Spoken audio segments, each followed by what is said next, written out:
Minute, ladies and gentlemen.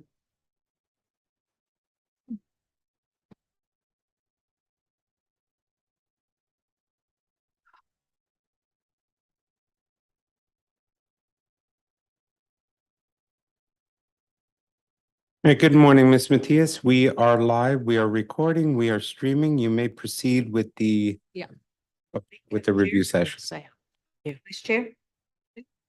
Good morning. This is the New York City Board of Standards and Appeals Review Session for November 7th, 2024. Please be reminded that there is no public testimony during the review session. Note for the record that Commissioner Sheta is joining us remotely. The first items up are the zoning calendar, continued hearing items. Item number 19, 2021 14BZ, 2010 Victory Boulevard, Staten Island. Okay. Just want to go. Just give me a second. Make sure everyone's mic is on. Oh, thank you. Yes. So before I get into the submission that's been made, I just want to remind everybody of the history, prolonged history of this application, because it seems to have a very long shelf life. The first hearing on this application was held in October of 2022.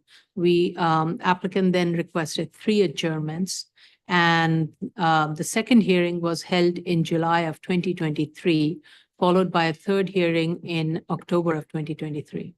Applicant requested the 4th adjournment to respond to comments. At the last hearing that was held in February of this year, board agreed that the site was better configured with Starbucks as the operator of the facility. And since there were extensive amount of DOT comments, the applicant was given ample time to respond to these comments, and this hearing was scheduled for July. For the month of July. Applicant at that time required another adjournment since Starbucks was no longer the interested party on this site and Wendy's was being considered. Now, as of then, there's been another change, and the latest submission is a new tenant, McDonald's. Now, it's been over 2 years since the initial filing, and the tenant has changed so much so the operation is very different.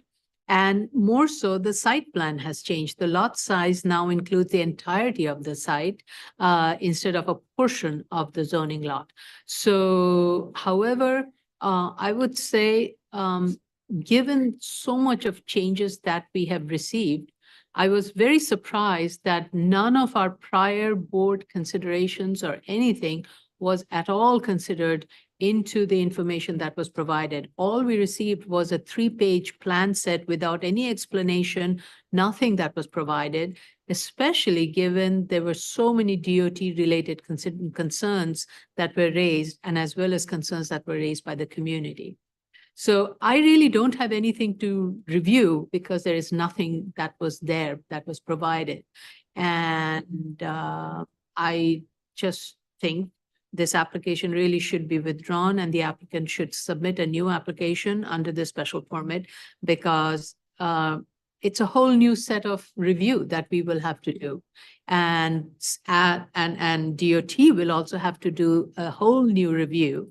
And I do not think it is fair to use the old data and keep refining it based on a model that was on a Starbucks and not McDonald's. So I sincerely would request the applicant make a withdrawal request, withdraw this application and submit a new application. That is my suggestion.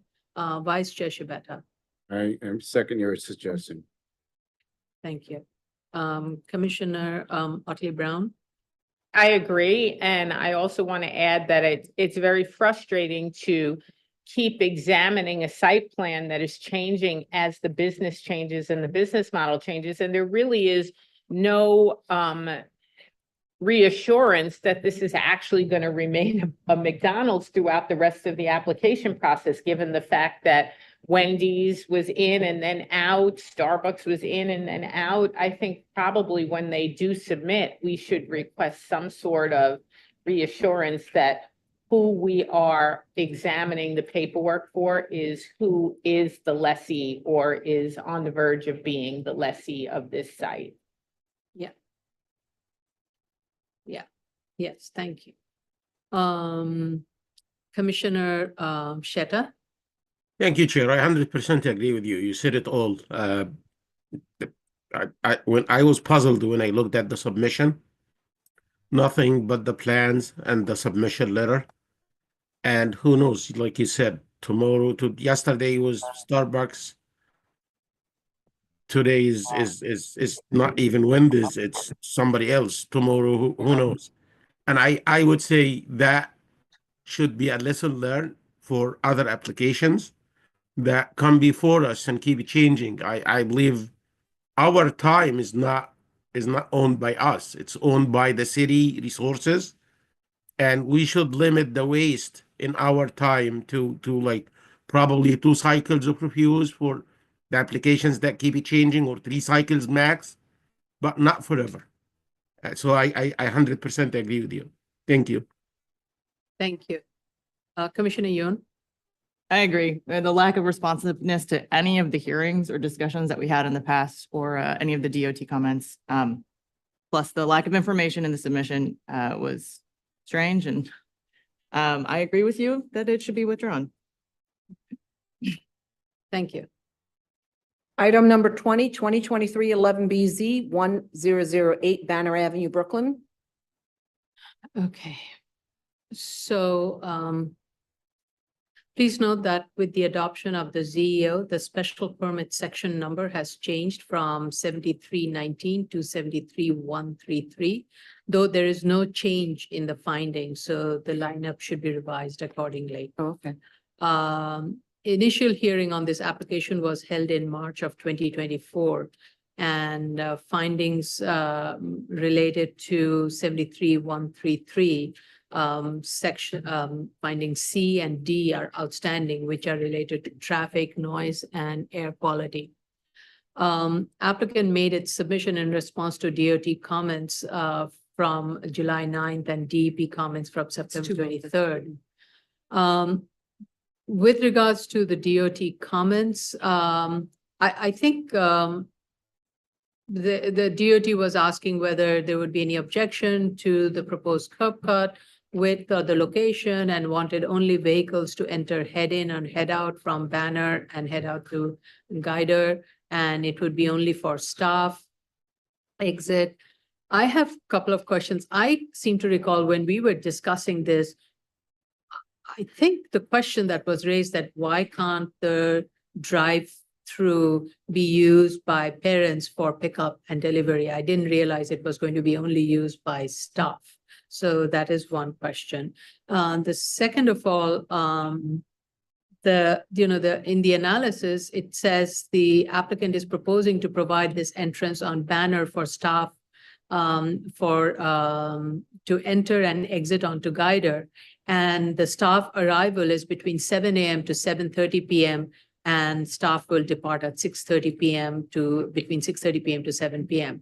Now, this early arrival and late dismissal time for 139 students, as stated, it's the same time. So students are also arriving between 7 to 7:30 p.m. and so are the staff. So I'm a little confused that the arrival time is the same, which is going to add to more confusion and conflict. So please look through the numbers and the submission that's been provided and correct it accordingly. Now, my bigger question really is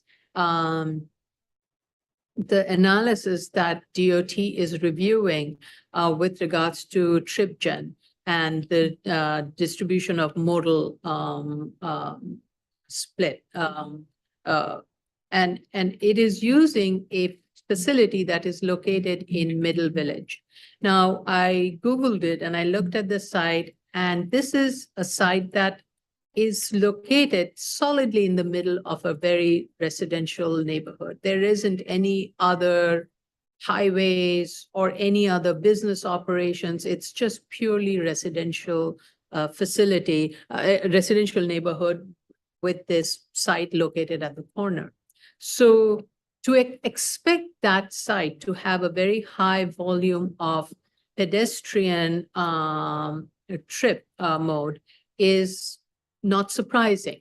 However, I'm not sure that same percentage of trip mode should be accounted and should be used for this site, because this, though it has residential uses around it, immediately around it, it is not so. And there are a lot of heavy business activities. There are highways that are connecting past this, and this is a much more heavily trafficked vehicular way. So while these are these are kindergarten kids who are absolutely going to be dropped off by their parents or guardians, the question is the mode. Not all of them are likely to walk through or navigate through these streets that are so heavily trafficked and are going to go past active vehicular business models, businesses that are located along these roadways. So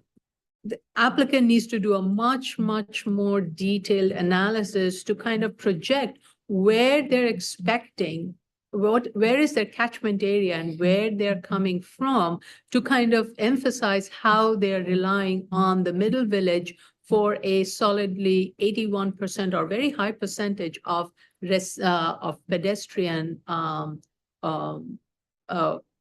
people walking to the site rather than driving and dropping off. And that is why I'm raising the concern, because Guider Coney Island intersection is a busy intersection. And if there is going to be staff arriving also at the same time as the children, then it is going to be, for at least for some duration of the time, it's going to be a little bit of a very crazy traffic pattern. So please do look into that and provide the response in a way that answers the question. And I strongly would ask that we remind DOT of the analysis that they're using, which is based in Middle Village, and compare it, when comparing it, factor those in of the Middle Village condition before applying it.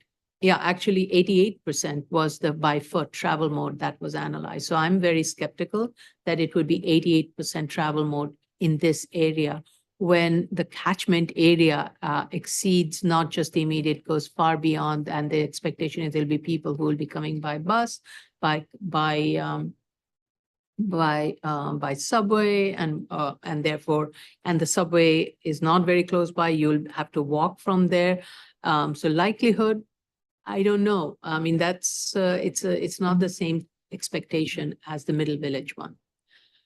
With regards to the noise, based on the noise reading, noise report recommends a 31 dBA noise attenuation for windows facing Guider Avenue, Coney Island Avenue, and the north facade along Banner, 50 feet from the intersection of Coney Island. I would strongly suggest just make the whole thing 31 dBA. You know, these are children we're talking about, and it just is for the health and well-being of them. DEP has not completed its review of the noise and air quality, but I think this is the reading that is coming from the noise report of the applicant. We have not received any comments on the WRP, and that also is critical for this site.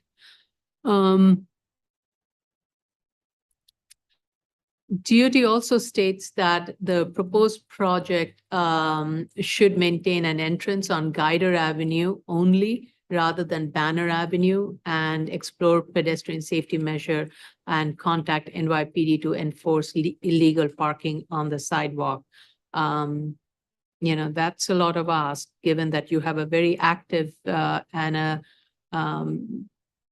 car wash that operation that has been there and is legally there along Banner Avenue, and also the gas station that is located along Coney Island.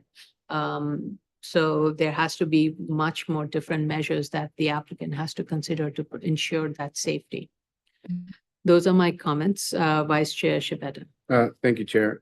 I second your comments, and I think it's helpful to rely on the community board and the elected officials who all were citing the same unsafe conditions that you were citing about the car wash and the proximity to Coney Island Avenue and Belt Parkway. I think this has a long way to go before it could be safe for children. And I think it really needs to be revisited with that context. Yes, I think there's a lot of work that the applicant has to do to address all the findings. Okay. Commissioner Otley Brown, I have no additional comments. Commissioner Sheta, Thank you, Chair. I have nothing further to add. Commissioner Yoon, Thank you. In addition, maybe you did say this, but the DOT recommendation to make all drop off and pick up on Guider because of the car wash on the other side, which is on Banner. Yeah. Brings up a huge concern because Guider is a very busy street as it's a direct access to the Belt Parkway. We discussed this before. I've been to the site. I think it could be potentially a huge source of traffic congestion as well as potential danger for children and parents picking up. It's not kindergarten, it's a daycare, so it's even younger. The car maneuverability in the parking area seems impossible. I think you were trying to say that also, Chair, but I just want a second. It doesn't seem like it makes any actual sense to fit 4 cars. And then the building is already constructed. So I may have missed it, but if the applicant could point us to what the existing DBA is for the windows that exist on the building and if those need to be replaced in order to accommodate the DEP recommendations. Nothing further. well, DEP has not recommended. This is, I think, the in response to DEP's review, I think applicant provided this report. I see. Okay. I could be wrong. And applicant can clarify, and it is the noise report that recommends a 31 dBA, which almost covers entirety of the building except for that little bit. Right, To okay. me, it's like, Ms. Benke's hands is up. yes, Ms. Benke. Hi. Yeah, I think the applicant did respond to comments and they said the proposed 31 dBA will apply to the northern facade as well. Was that your recommendation? I think the way the report says, it talked about Guider, Coney Island facade, and 50 feet from the intersection of Coney Island along Banner. So it doesn't, I mean, the site is not that long, so 50 feet doesn't leave much for the rest of the Banner. So, Okay, they can clarify. Also, we did get WRP comments and a response. So Oh, that's we did. under review. okay, Thanks. thank you.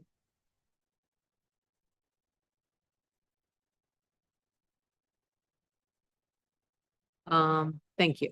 Move on. So did you have anything to add, Commissioner Yoon? No, that was it. Thank you. That was it. So your question, what is the existing DBA of the built windows? Right. Yeah, Because it's an existing building, but it's newly constructed. good question. Yeah, thank you. All right. Item number 21, 2023-36 BZ, 191 Edgewater Street, Staten Island. All right. At the initial hearing, board had raised many questions. Applicant made its submission. DOB application has been revised to include an updated use group number. Plans have been revised showing the existing as of right and proposed. In addition, 3 as of right options have been analyzed: an office, banquet hall, and storage facility. We didn't receive plans for I think for the storage one, but it's been analyzed in the. We did. We received it for the storage? Yeah. Yeah. Yeah. All right, oh, yes, that's right. No, you're right. I did see it. I'm sorry. So many of them, like trying to visualize it. No, we did. And they've been analyzed both for financial also. Applicant in its response letter states that the subject site, though meeting the definition of development pursuant to zoning resolution section 62-11, is exempt from requiring to provide a visual corridor pursuant to this zoning resolution section, since it is a change of use. Now, since the zoning resolution text is not making this exemption, as logical it may seem, board should not be accepting this interpretation. It is nowhere in the zoning resolution section that says it. So I want the applicant to get a ZRD1 to confirm it. And also the WRP comment letter that we just received also raised the same question and further states that it will require further zoning analysis to determine exemption from zoning resolution section 62-51 and ask for a policy response that describes if the visual corridor as designed is compliant with the zoning regulations. So we are not waiving it because that's being asked, and it has to be complied with. As I read it, because for definition of development, this qualifies as a development, and then per ZR 6211, it says any development, and therefore this is one of them. There is nothing that gives an exemption in the text, so I cannot make that assumption. The proposed project will meet other waterfront regulations including waterfront public access, shore walkway, and there's a whole litany of other requirements. With regards to flood zone, the applicant has clarified that the flood zone will be applicable to this site, and the subject zoning lot is located within 3 flood zones. And the building itself is located in the AE flood zone elevation 13, whereas the waterborne portion is in V, which requires 17-foot elevation, and the Edgewater Street portion, where the building is not sitting, is in AE elevation 12. So when a structure is located in more than one zone per Appendix G, more restrictive of the flood zone will apply. And in this case, it would be NAVD elevation 13.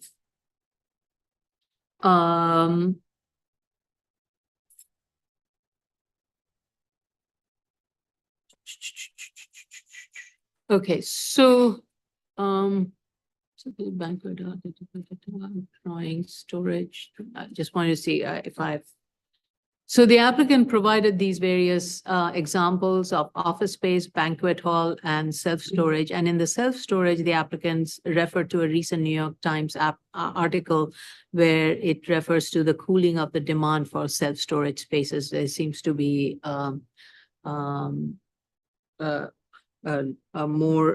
more supply than demand. I think, if I could gather that. Applicant also provided clarification on the certificate of no harassment. So moving on to the findings. One of the questions that we had was the way the argument was being made about the uniqueness of this, and that in this case, the applicant has revised its analysis by claiming it's the hardship. First, the hardship is based on the functional and obsolescence and the economic unviability of this site. The applicant still continues to maintain that the narrow street width and lot coverage. I'm not quite, I think at the last hearing, I stated that I did not think that was hardship enough. And I wanted the applicant to remove that, and it has not been, so the applicant needs to clarify that. The delivery truck size change that I understand, but I think the applicant needs to provide more detail by talking about the truck sizes and the bays and how this will not be feasible. And the inadequate lot width, again, is another one of them where I question if that is an argument. The applicant has provided some narratives. I'm not convinced yet because it's more than 100-foot wide. And yes, there are other sites that are wider than that, but in a 126-foot wide frontage, I think business can operate. So I don't think it makes it less inviting. It may be the fact that you have a building on the site that makes it more challenging, or it's waterfront that may be more challenging, but I'm not sure it is the lot width that makes it a difficult site for a business model. So please remove that from the findings, from one of the reasons for hardship. With regards to the financials, at the initial hearing, the board had asked that the applicant remove the lesser variance alternative of the residential development, that is rental. It has not been removed, though the cover letter says that it has been removed. Lesser variance alternative cannot be used in this case, especially when the alternative considers no reduction in any variance. It's only a lesser variance in an income from an income parameter, but it has nothing to do with any of the waivers that is being requested. So remove it from the financial analysis. Again, I didn't go through all the analysis, but I looked through them, but I want Commissioner Otley Brown's input on some of these as of right analysis, especially the banquet hall and the office space. Especially in the banquet hall, the applicant states that they would have to remove some floors to allow for a high floor to ceiling for a typical banquet space, and there's cost associated with it. The applicant has, with regards to self-created, the question the applicant has to respond to, has this property been separately held from its abutting zoning lot since 1961? I would request that our project manager provide a sample of this analysis. It's a very simple chart that needs to be provided to the applicant. The analysis that's been provided, it has more to do with uniqueness than to do with ownership. So please do not provide that. And therefore, we still have a very big outstanding question with regards to the minimum. As I said, we did receive WRP reviews, and the applicant needs to respond to these comments, especially about the proposed building's compatibility with the adjacent active 24/7 maritime use and design considerations, how the building will be designed to ensure it is attenuated and it will not at all be affected by a 24/7 business operation.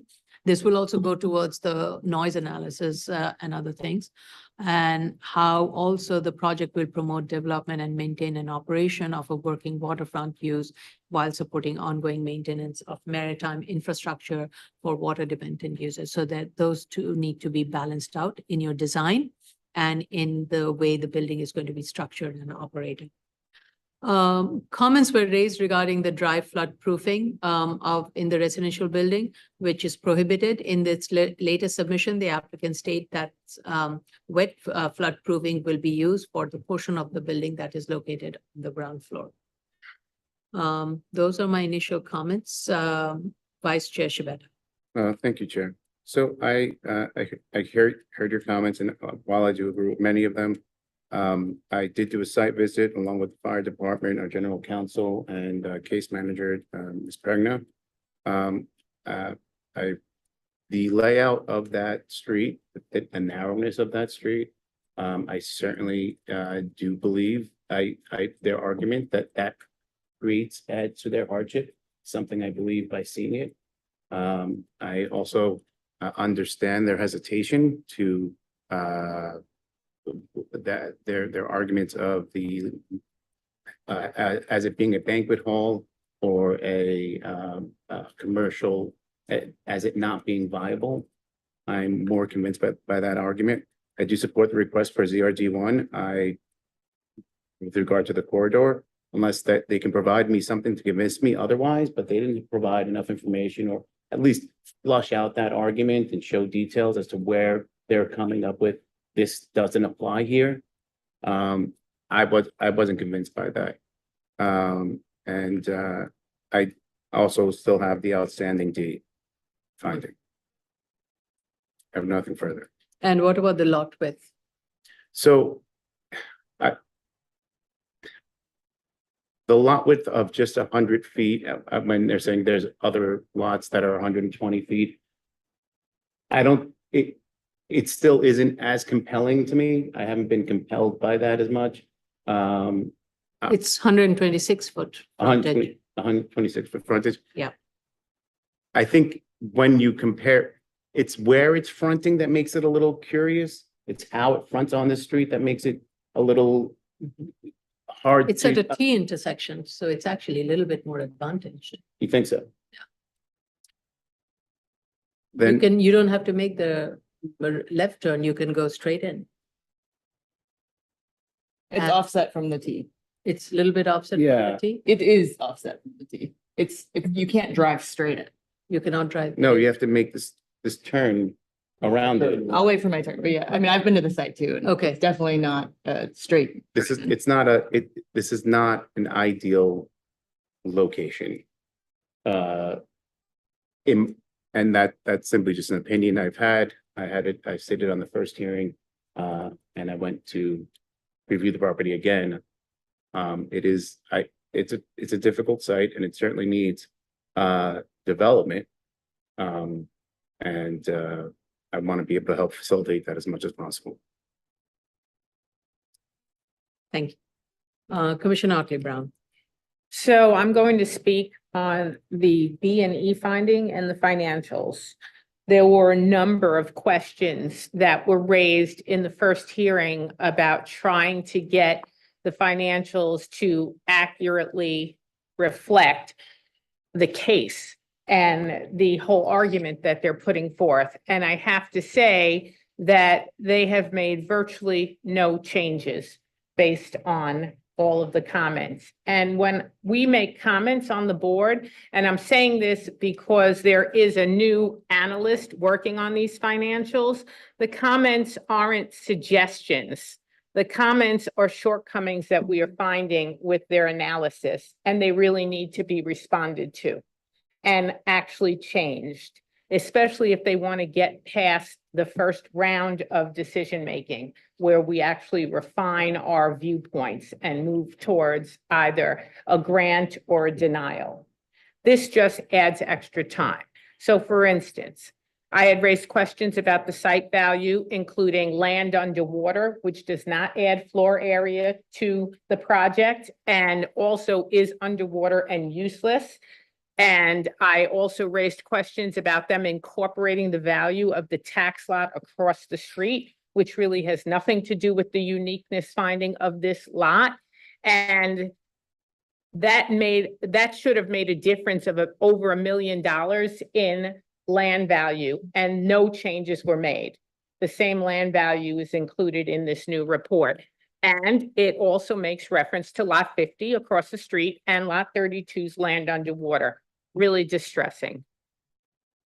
The construction costs for every scenario.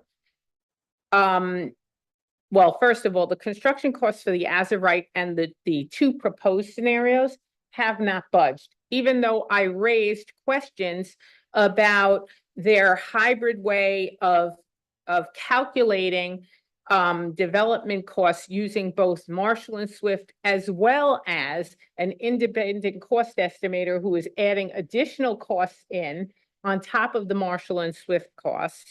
And then on top of that initial development cost for the scenario, they have added anywhere from additional $7 to $11 million in each of the scenarios to account for other construction costs. Other construction costs are, and I have the list here.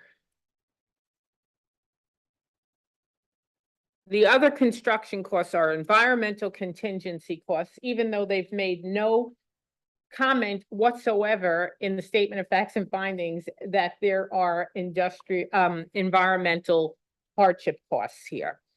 There's general contingency, there's entrepreneurial profit, there's elimination of functional depreciation, which shouldn't even be added in, because if you're saying that this scenario or any particular scenario is not a highest and best use, you take that out on the income side. You don't build your development costs with that, because that drives your ask. And what we're really trying to determine here, once we've decided whether or not there's a uniqueness finding, we're trying to determine whether or not you get to actually recapture demolished building on top of the building. So there's a lot of questions at play here, and you're driving the cost up, which is going to drive the ask up. And so that's why we're really careful about that. They did say, and it's really interesting because when you read the financial narrative, they seem to no longer be adding in the garage cost from across the street. But if they're not, there's no downward motion to the development costs at all. So I don't know what's going on, whether they figure nobody reads this that closely. I'm not sure. But that to me is very problematic. I spent a lot of time on this and I expected to see a lot of changes and I saw like no changes. And we It had was one a waste adjournment. of time. Yeah, it was basically a waste of time. I urge the applicant to really manage this new financial analyst to ensure that they understand how important and how vital their analysis is to our deliberations. Not to mention, we had one adjournment also. So a lot of time has gone between the initial hearing and this, and we still do not have one of the very vital component corrected, where I know very clearly you specified what all changes had to be made. And I want to go back to what you mentioned about, not including the portion of the lot that's underwater. As you correctly pointed out, it's not part of the zoning analysis. It's not part of the zoning, so it should not be at all be considered in the financing. Same thing, the parking lot. It is not part of the subject site. It is not part of the subject evaluation. So therefore, it should not be at all counted towards the cost. So those are, if you are, then make it part of the application and we revise the application completely. But that's not the intention, so do not do that. So I think they're completely contrary to what you're stating, and it's not reflected correctly. I agree with you. Thank you. Commissioner Shetta. Thank you, Chair. Let me start with the response letter that we got. I totally agree with you that this is a development. It's not just a change of use. There are like some bunch of like work. If you look at this as a whole project, there is site work. You got even structural work, alterations. So I don't think this qualify for an exemption from the waterfront zoning requirements. Regarding the flood hazard classification, my understanding from the response that the entire site is located within two flood zone classifications, Zone V and then Zone AE, which is the front portion of the site, and the two portions, sub-portions, I would say, that are located in AE. What do you mean by front portion? The one that's facing the water or ones that facing The one that's close to the street. Okay. This portion, the front portion, is between two base flood elevations, according to the response. One of them is elevation 13, which is the one where the building is located, and then the other portion is elevation 12, I believe, which is not a big difference. The response that the applicant provided, although I tend to agree with it, if I'm submitting something like that to the DOB and I want them to review the flood classification for it, I would ask them to put the building under classification AE, base flood elevation is elevation 13, and base the structural review and stability on that classification, AE elevation 13. However, I don't want the board take a position on this. I want to leave it to DOB and the sister agencies. So if we grant something, we're not waiving anything related to flood. Let's leave it to DOB. This is regarding the flood. On the coast and the options, the as of right options that were submitted, these are the impressions I got. For the self-storage alternative, I got the impression that the applicant shut down this option from the beginning when he started to like put the narrative that, oh, there are like multiple self-storage in the area, and the article from the New York Times, and he set the stage. He did set the stage to shut down this option even without financial analysis. So I'm not sure how the financials looks from like selling this as a self-storage perspective. I leave it. I would defer to that on that to Commissioner Arthur Brown. That regarding the banquet hall, this is the impression I got. Reading the response, it says that there are some openings needed, there are some structural framing needed, additional columns, understood and makes sense. But in the response, it gives you the impression that these elements are the major hurdle for that option. However, when you look at the cost for the structural framing and the columns as a whole, the cost doesn't seem to be that significant if you compare it to the cost of the entire scenario. So I'm not sure. The response is kind of inconsistent with the financial. Last hearing, I did ask for some feedback on the structural repair that's proposing, that applicant is proposing. I got nothing on this submission, nothing. I did look at the pictures. I wasn't able to go to the site visit, but I did look at the pictures from the site visits, and I did look at even the Google views, and I would say that the kind of structural repair work I've seen in the Google images and on the site visit images, when you look at this side by side with some photos that were taken during the site visit, that building, portions of it suffer significant disrepair or structural deficiency, I would say, and need a way to be repaired much better than what I have seen based on my humble experience in the structural work. I never seen someone who concrete jacket bricks. When we jacket concrete.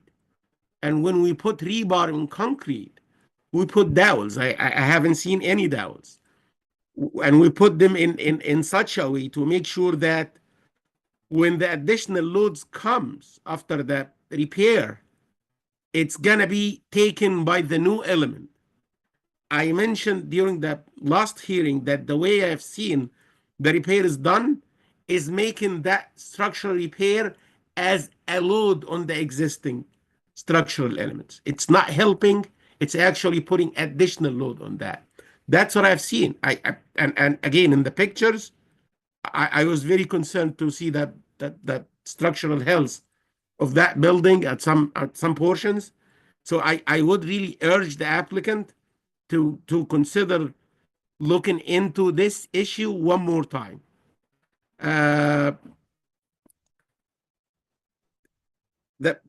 Like I said, for me, there is nothing new in this submission. I got no answers to my questions before, and hopefully maybe next hearing we can get something, but I have nothing further to add. Commissioner Young. Thank you. As I mentioned, I visited the site a while ago. I do believe that the site access and the 20-foot side yard that exists on the north side of the site is narrow. I think the presence of closely spaced large concrete columns with low floor to ceiling heights in a location that feels pretty remote, even though it seems like it's close to things, when you're there, it feels sort of forgotten. There's no sidewalks. There's very narrow street. It doesn't feel like a viable space for a manufacturing use or an office use. But I mean, or a banquet use, but I mean, just that's based on Also, I've worked on some adaptive reuse that has similar kind of structural and kind of ceiling heights and studying what can be done in these older spaces. It's complicated. It's hard to find something without doing a lot of structural modification to make it appropriate for a new manufacturing use. I will also say I'm a big fan of adaptive reuse. And so when it can be turned into a use that makes sense or can take advantage of these kinds of existing elements, I think that's always a win from a sustainability standpoint and from a historical standpoint. So I'm just going to say that now. On the zoning for the waterfront, it is a development, but it is an existing building with a change of use. So on 6251, I looked into this and I was trying to figure out why the visual corridor would not be required, but it's a visual corridor has to be either a prolongation of a street, which it would not be in this case because it's not perfectly aligned. And in the case where it's not a prolongation of a street, it would need to be 50 feet wide, which would require demolishing a significant amount of the building. And so that's why I believe the exemption is for existing buildings with a change of use, because you would have to modify the building so much in this case to make a compliant visual corridor. And I don't think that's the intent of the zoning, to force existing buildings that are changing use to demolish a good chunk of their building to provide that corridor. Okay, so in that case, the narrative can be that what is the portion that can be retained as a visual corridor? And Yes. Yeah, and to just flesh that out further. But that's my take on the 6251.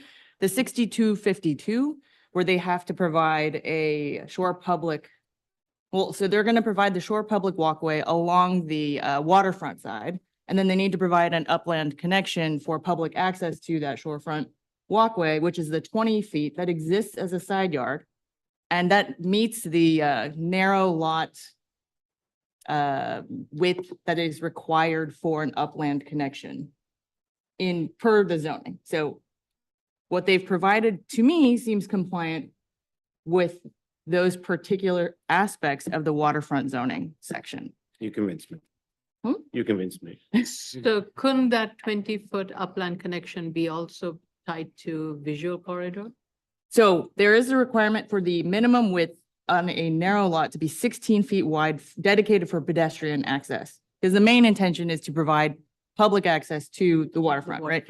So there's the remaining 4 feet that they could landscape, or they could, but that, I think, I forget the wording in the zoning, but it is a requirement to provide 20 feet unobstructed, which is what they happen to have on the north side of the existing building.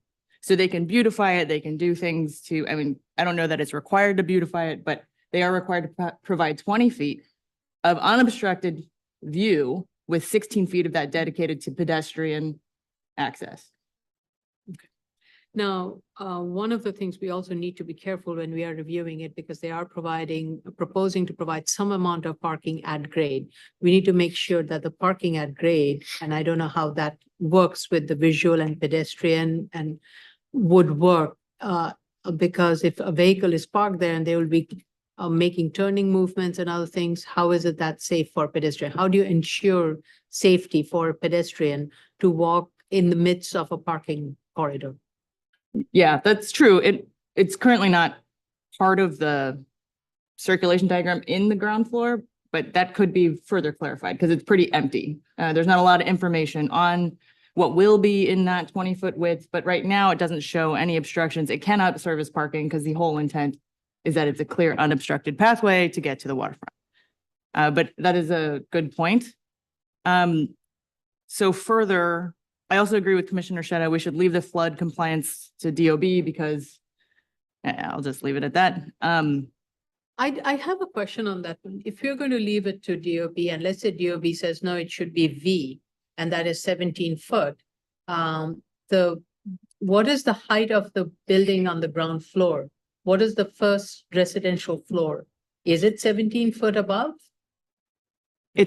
Currently it's 20.57. So it would meet V2 also. So the only thing is then they would have to provide a wet roofing that would address a V zone.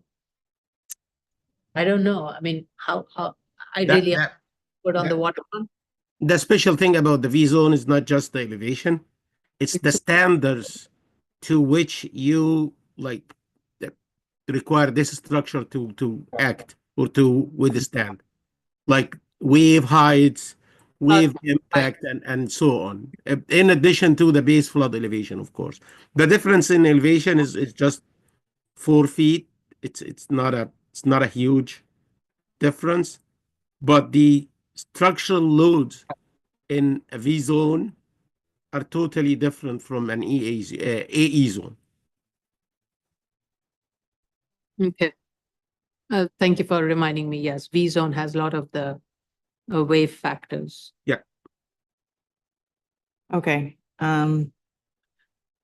I thought the banquet structure, you mentioned it earlier, Chair. I thought the proposed design with the opening of one of the floors to create a taller floor to ceiling height and the proposed structure, I think Commissioner Shedd also said it made sense. It made sense to me. Right. Some housekeeping is, we got updated drawings, but we didn't get bubble sets. And so that would be helpful in the future so we know what's changing. I had some really minimal questions on financials, but I will leave that to the very thorough review by Commissioner Otley Brown. So I have nothing further. So interestingly, both of you raised that issue of the banquet hall. And when I reviewed it, when I was reading the narrative and the way the narrative proceeded, it seemed like, oh, this is all of these taking a portion of the floor off and providing a higher ceiling. All of this would add to the construction costs. And then looking at the return, I mean, there is a cash flow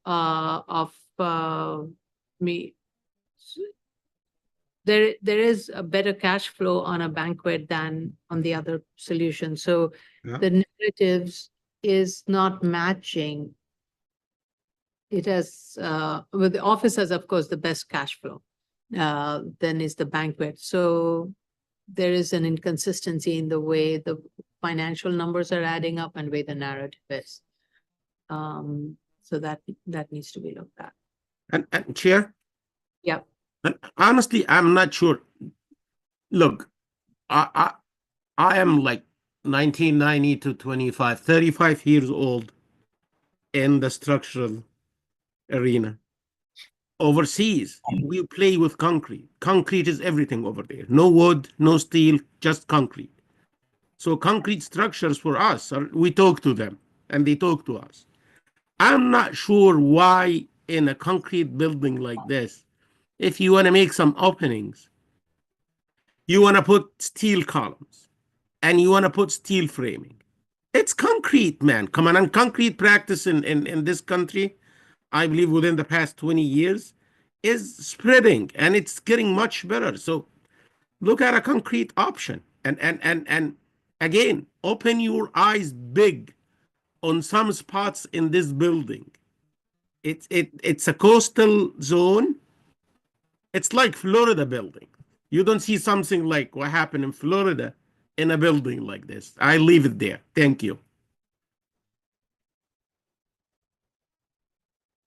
Okay, thank you. Thank you for everybody's thorough analysis, review, and input. Appreciate it. Next case, please. Item number 22, 2023-59BZ, 280 Bradley Avenue, Staten Island. Okay, applicant made its submission in response to board's comments from the initial hearing. We also received a letter from Councilmember Hanks regarding the revised plan, continuing to express concern about the traffic and school safety. So the plan has been revised in that the school layout has been reconfigured. And the capacity has been reduced from 460 students to 452. I don't think it's that significant, but in the main changes that the building sets back 15 feet from the front yard on the first floor, and the remaining portion of the building would cantilever over the building with a setback of about 6 feet from the front yard. The applicant states by having this setback, it would allow for an area for students to be to wait rather than spilling onto the sidewalk. I think the biggest concern on this side is the fact that this is 2-lane two-way, one lane in each direction, street with, which is a very active, street, which is heavily traveled on. And it has no standing, no parking lanes, on either side of the street. And to have a school there whereby you can therefore, have and because also according to the statement, students will be, coming, by, 25% will be walking, 10% will be carpooling, and 65% will be using the bus. So there will be 5 buses that will be arriving, and the drop-off and pickup will be happening right in front of that school when there is no parking lane, no standing lane. It's a one-way traffic that is going in one direction. And to expect that for that, whatever the quick turnaround of vehicles for that 15-minute period, the entirety of the traffic along that entire street is going to come to a stop. Or at most, people will go around the bus and create another diversion for the oncoming vehicles on the other side. This is not the same as the school that is across the street because they have 2 street frontages. So they can use the other street frontage where they can do the pickup and drop off, and rather than relying on Bradley for the pickup and drop off. So I think, yes, I appreciate the gesture of setting the building back by 15 feet. The real question is the pickup and the drop off of the children on the street front. And DOT has been very, very clear about its concern. And that is their main concern. So I would, I think also the fact that carpooling vehicles will be awaiting. I mean, again, parents may come in. I don't want to assume they come in, wait, and wait for the car and wait for the children to come out. That's a huge nuisance. So I really am extremely concerned about this site being picked as a school site because of the fact it lacks this frontage on the street to allow for student drop-off and pickup. And I just want to point this out because we have another case but we have actually, the board had reviewed another case. This was on a site in Manhattan where it was fronting on a street, which though it had moving lanes, it had more than one moving lanes. One of those moving lane was a dedicated bus parking, and DOT absolutely did not, and MTA also, in this case, MTA is not the issue. However, DOT firmly believe that this would be an absolute disruption to the vehicular flow of traffic along that street frontage because it will block the traffic lane for buses. In this case, there's only one traffic lane, which is going to be used by the buses, for the cars, for the trucks, and for all the commercial vehicles that are allowed to go through there. So I remain extremely concerned about this site being picked as a site for a school. And those are my comments. Vice Chair Shibata.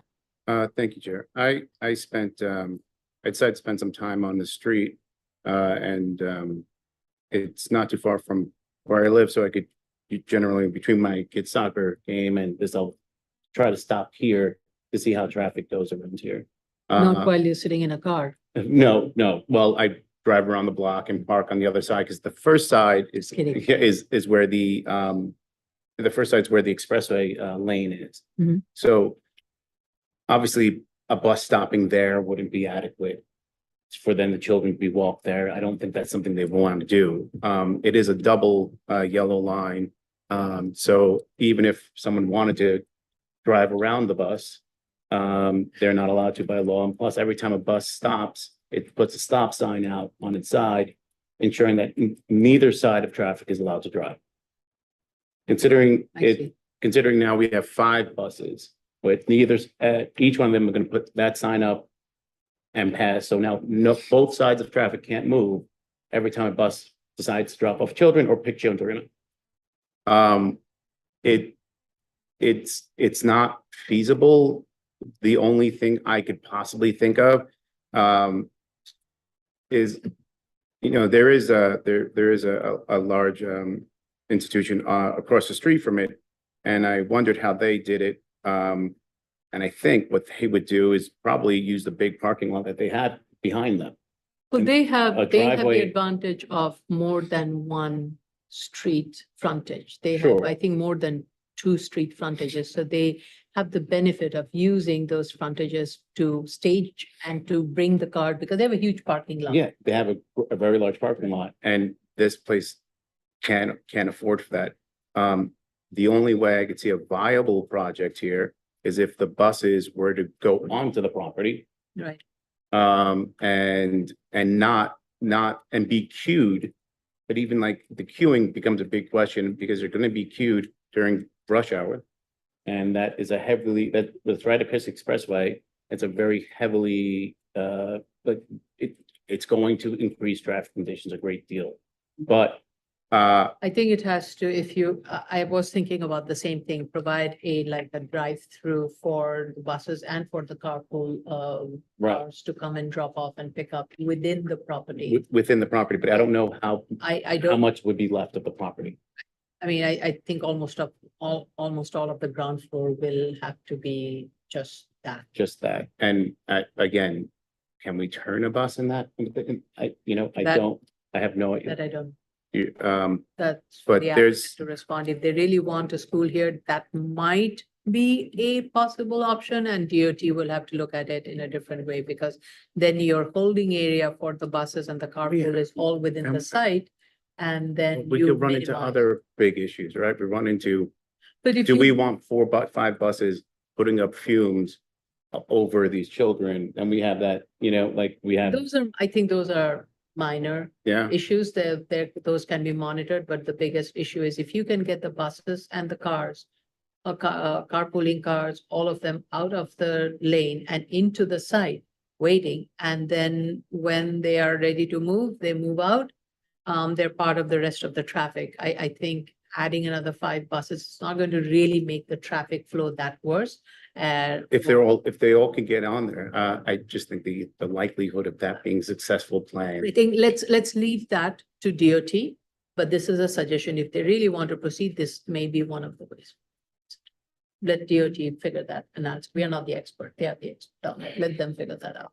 Also, with regard to the size and structure, which of course would be changed if we did this, it isn't in line with the community whatsoever. It's a massive structure.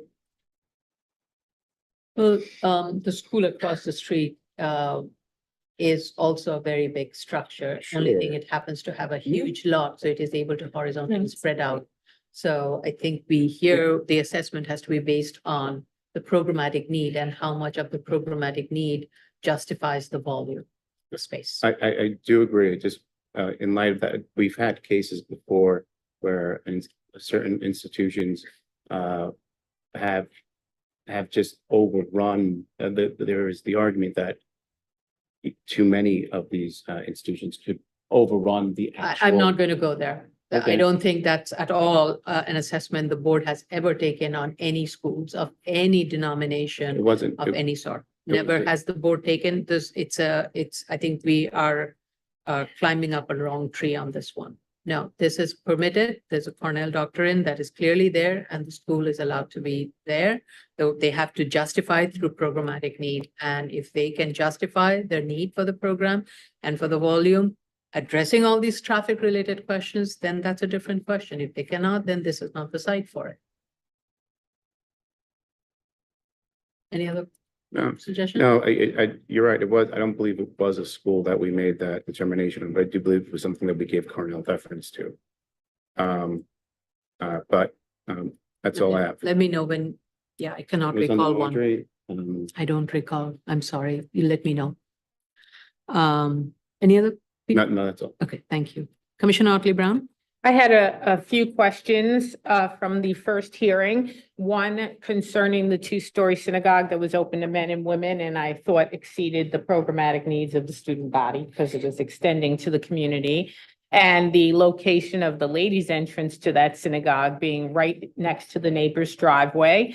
And I had a question regarding the difference between Title I classrooms and resource rooms. And I had a question about whether or not this was the minimal variance, suggesting they give me the gross square footage per student versus other schools in the area. And I found that they were very responsive to my questions. They removed the two-story synagogue that allowed them to improve the site plan by pushing back the first floor of the entrance by 15 feet, and then also eliminating the women's entrance, which of course was not needed, into the neighbor's side yard. I found that this is probably the minimal variance because their gross square footage per student is by far lower than the surrounding public and private elementary schools within the school district, where they have an average of 191 gross square feet per student, but the subject property will only provide 60 gross square feet per student. And so I am fine with this. I do understand that there are access problems given the narrow street and the school buses that will be coming and leaving both in the morning and the afternoon. But, you know, living next to a school, I actually am accustomed to this happening. And as a resident, you learn to work your schedule around the arrival and dismissal. And I think we should give the applicant a chance to address this through some kind of control of the school buses, how they approach, where they stay, where they stand and wait until they're called to be in front of the school to actually do the loading and unloading. So I think that we should give them a chance to formulate a plan, an operational plan for our review. And for DOT's review, of course. Thank you for reminding me that they did remove the synagogue. So one of the programmatic elements that we questioned has been removed.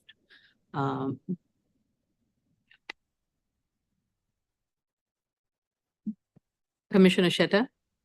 Thank you, Chair. Yeah, I looked at the submission and yes, I saw that they removed the synagogue, which is a good sign, good response from them. The only thing that caught my eye is regarding the square footage per student comparison and its relation to the the minimum variance issue. There is one school in the chart with an average square footage per student 1,047. I consider this as an anomaly.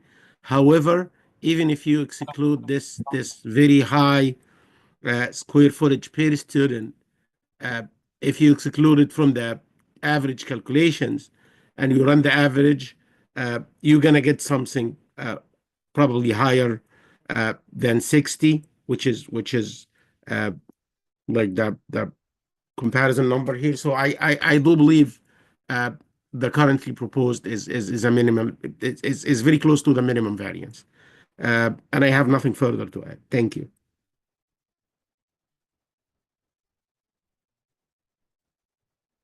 Thank you. Commissioner Yoon? Thank you. Commissioner Sheta, I did remove it and my calculation was 153 square feet per student. So I had the same question about the outlier, but it's still much higher than 60. Okay, this is just administrative, but given the length of the statement of facts, please provide a redlined or track changes version in the next submission so that we can just look at the changes that have been made. All references to a 15-foot front yard need to be corrected. You are providing a 6-foot front yard. A yard needs to be open and unobstructed to the sky. So,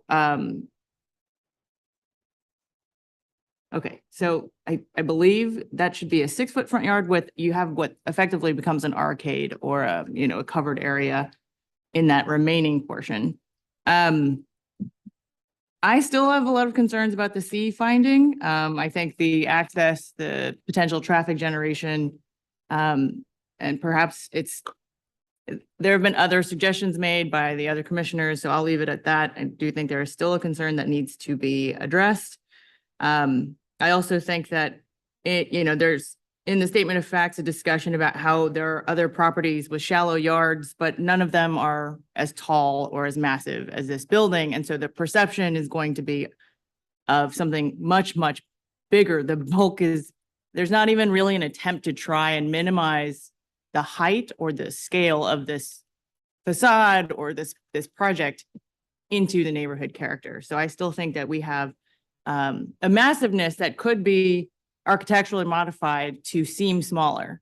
But I know that the applicant is working with a lot of constraints here.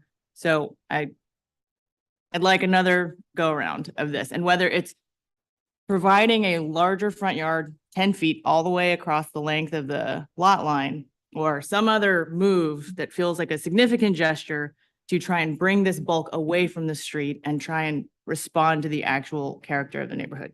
The school across the street is bigger, but it's only, I think, 27 feet high. And it's also set back further. The larger portion of the school is set back further from the street, so it doesn't appear as massive. We have something that's going to really read quite strong and quite out of character, I would say. I don't understand why, since the shuls were removed, the FAR has now increased and the student capacity has decreased. So I need a clarification on that. And also, sorry, this goes back to the architectural attempts to try and minimize the scale. There should be no parapet on the front wall. You can just put a curb there and put a safety railing set back. But I need every effort to be made to try and make this a smaller appearing building. The elevator does not stop at the roof, but I think if there's a play area, it needs to. So I think that bulkhead needs to be shown. Also, the fenced-in play area, I mentioned this last time, you need to have a direct access to the means of egress, including the elevator or the stair because right now it seems like anyone can just kind of freely roam around the roof until they get to the gate of the play area. So that needs to be addressed. It's just drawing your fence to get to the egress, really. And so those are my comments. Thank you.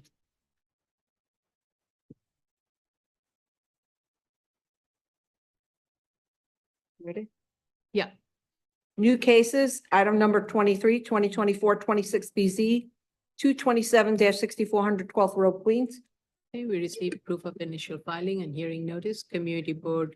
We have not received the vote actually, but we did receive 5 letters of opposition stating that the subject lot was subdivided from an abutting lot and it is located too close to the next door property and the central, Cross Island Parkway Service Road. So this is an application for a bulk variance to allow an as-of-right one-family residential building on the subject lot, which is part of a zoning lot. Applicant is seeking a waiver of front yard depth, open space requirement, maximum number of density regulations. So as I mentioned, it's one zoning lot that is fronting along the entirety of Cross Island Parkway. And the subject site is part of the zoning lot. The zoning lot has 2 tax lots, tax lot 119 and tax lot 106. Both are corner lots. And the applicant is proposing to develop the tax lot 106, which is vacant. Tax lot 119 already has a one-family, one-story detached home. So applicant provided an as-of-right solution for tax lot 106. Though the applicant has provided this set, as-of-right is not complying with the density factor.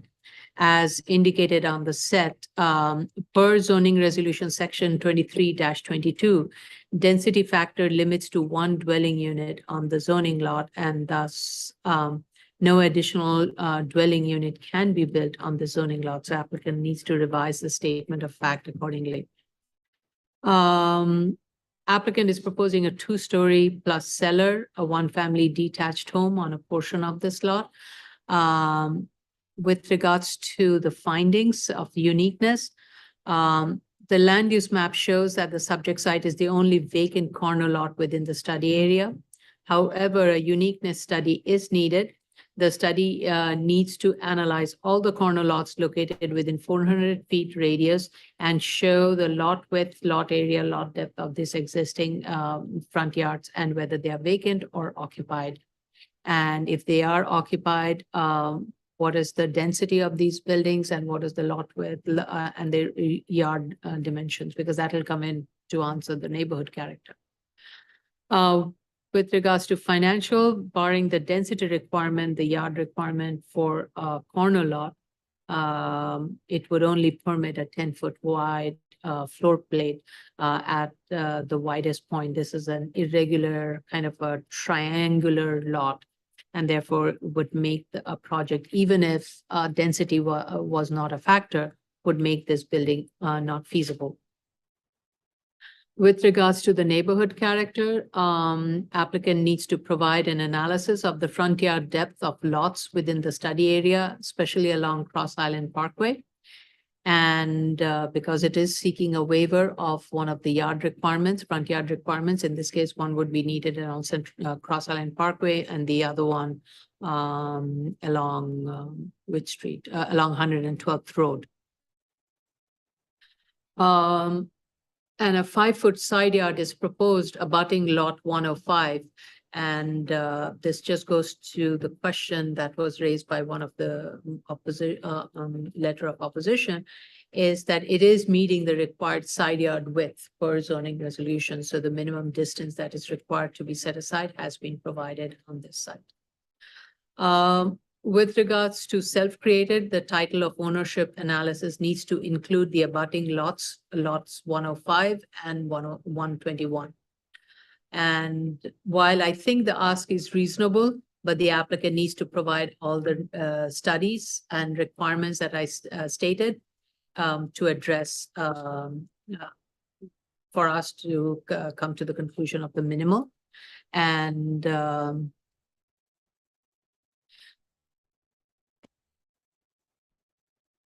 all right, yeah. Those are my comments. Vice Chair Shibata. No further comment.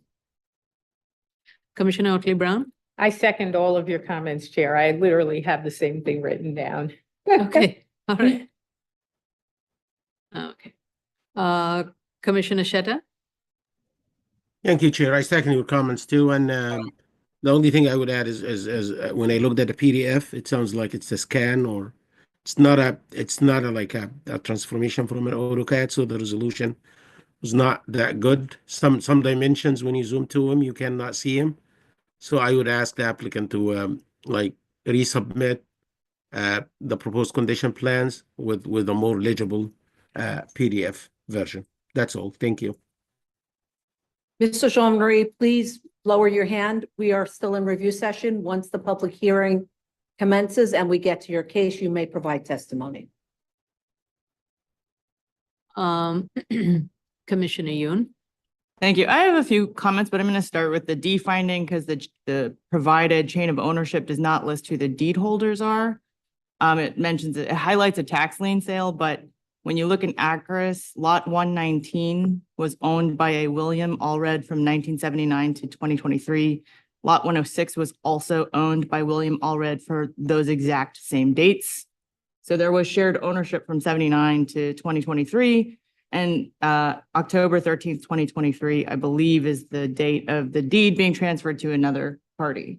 So does that not create? This is for lot 119. Right. So But- 106 and 119 were owned by the same person Right. from 79 to Right. 23. So it's two tax lots. So it's one zoning lot. And the proposal is within the zoning lot, it is developing these two individual tax lots. And so it is okay to have Common transfer of common ownership within the zoning lot, but not with the zoning lot with the abutting zoning lots. That's really the self-created hardship question comes in. If you reconfigure a zoning lot, if you reconfigure it to your benefit and then try to sell it off, that's when you sell. So in this case, it's not, Because it was existing in this configuration. yes, it was existing in its configuration. And if it had been one tax lot the whole time and then subdivided, that would be the self-creation. But Yeah. because the tax lot has existed, Right. okay. You can have multiple tax lots on a zone, in a zoning lot. I understand that. I just thought that by owning the same and then clearly trying to sell off this tiny parcel. But I hear what you're saying. Yeah. Yeah, So, it's a tax lot. Like they didn't make it that way. So it's not, they didn't self-create the issue. Okay. Okay. Did you want to? No. You wanted to add something? No, I think everything's been said. Okay. Okay, well, please, okay. I'm gonna leave that one there. The zoning analysis has mixed numbers between the overall zoning lot and the proposed tax lot improvements. So we've been encountering this. Make it for the whole zoning lot, and then in the drawing set, please make it clear what is for each tax lot. Good point. Thank you. Yes. For some reason, the Sanborns were blurry. I don't know if it was just me, but if you could resubmit those, there seemed to be some error where everything but the actual inset map of the Sanborn was blurry, so I couldn't actually read them. To the point of maybe the definding. Let's see. For the existing structure on tax lot 119, it seems like based on photos that they use lot 106 to park. And they are required, I believe, to have one parking space. And there's no curb cut on the existing tax lot 119. So some clarification on how the removal of access and curb cut access to 106 will impact 119. Good catch.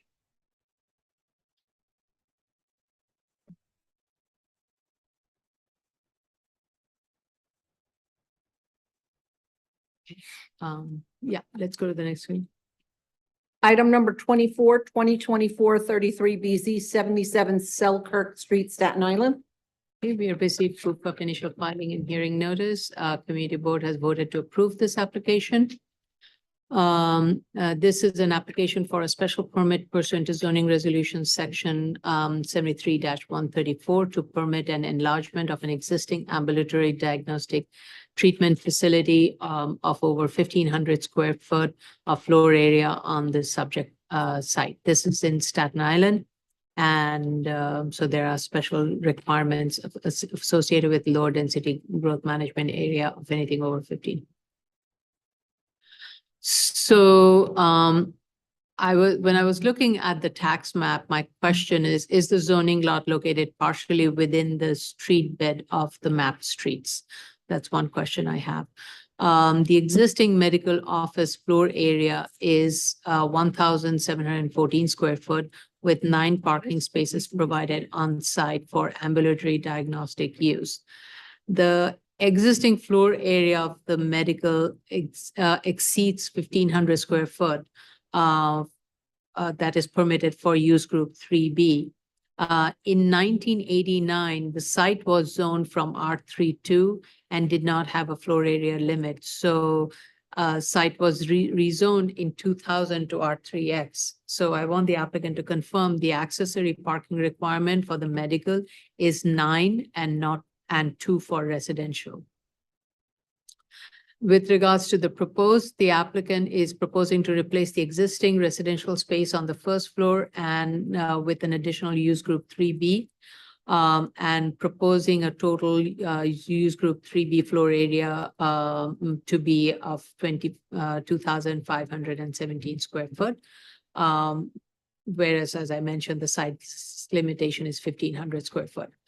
And the use will be located partially in the cellar and first floor. No enlargement is being proposed to the footprint of the building. Now, I just have a couple of clarification. Per proposed plan, 22 parking spaces is proposed. The proposed site plan needs to show the parking spaces and identify the spaces designated for the ambulatory and the diagnostic facility. Indicate on the plan the location of the vinyl fence, signage, size of the signage need to be indicated. What is the existing hours of operation? Will there be any change in these hours of operation? What is the hour of trash pickup for the medical and the regular? And are there any outdoor lighting, especially for the parking area? Those are questions I have. With regards to the findings related to 73-134, the zoning lot also meets the minimum lot area requirement of 5,700 square feet and a 60-foot minimum lot width pursuant to South Richmond Special South Richmond District, I'm sorry. And also zoning resolution section 23-35. And the subject site is more than 10,000 square feet with a minimum lot width that exceeds 60 foot. So it meets the finding of 73-134.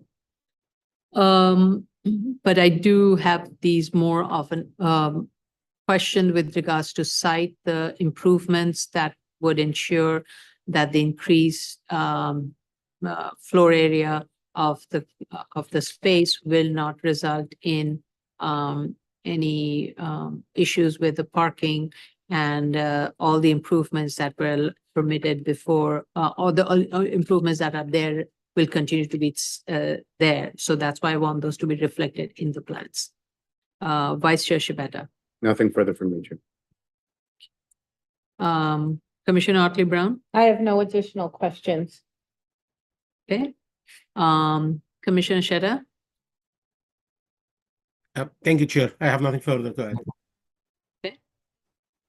Commissioner Yoon, Thank you. I agree that it meets the findings, but I had some questions also. The statement of facts states that 9 parking spaces are provided. There are 2 curb cuts on Rossville. One leads to the 9 open air parking spaces and the other leads to 2 spaces in enclosed garages. So it seems like 11 spaces are provided. And a similar question to the chair, who is parking in which spaces? There's, I think, 3 required for residential. right, 3 would, because they're proposing 3 residential, but we are not weighing in on the residential. That would be for DOB to determine how many parking spaces they would be required to provide for the residential, but they need to clearly indicate how much for the ambulatory needs to be provided. Right. And then I had some questions about, so who's parking where and then how are they getting to their spaces? But really, it maybe the best thing would be to just indicate who's parking where so that we can make sure that the medical office has met its requirements. Yeah. There's an unlabeled room that is accessed from those 2 garage parking spaces and also from the open air parking garage or parking area. And it's unclear who would use that space. Right now, it's not counted towards the medical office, but if it was, which it seems like it could easily be used by the medical office, it would increase your parking count. So please clarify what that room on the cellar level would be used for. Okay. Let's see. Okay, and that's all I had. Thank you. Okay, thank you. Okay. Nothing else? No. This concludes the review session for November 7th, 2024. So are you guys in the mind to have early lunch or should we just give a 10-minute and 10 minutes. 10 minutes. 10 minutes? Okay, So 10-minute break. we'll resume at 11:40. Yes.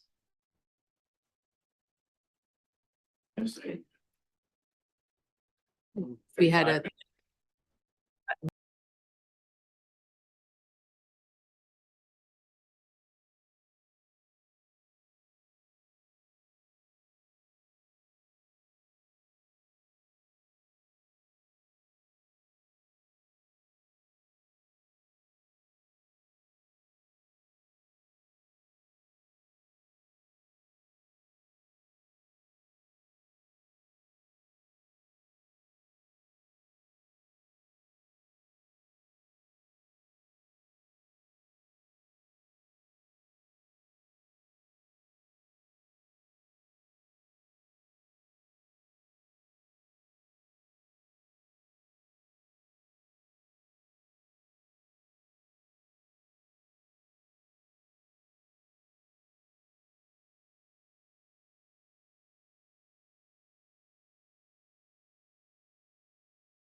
Okay, we're about to go live. All right, Ms. Matthias, we are live. We are streaming. You may proceed with the public hearing. Good morning. This is the New York City Board of Standards and Appeals public hearing for November seventh, 2024. The first item up is 2021-14BZ, 2010 Victory Boulevard, Staten Island. Mr. Rampula's hand is up. Yep.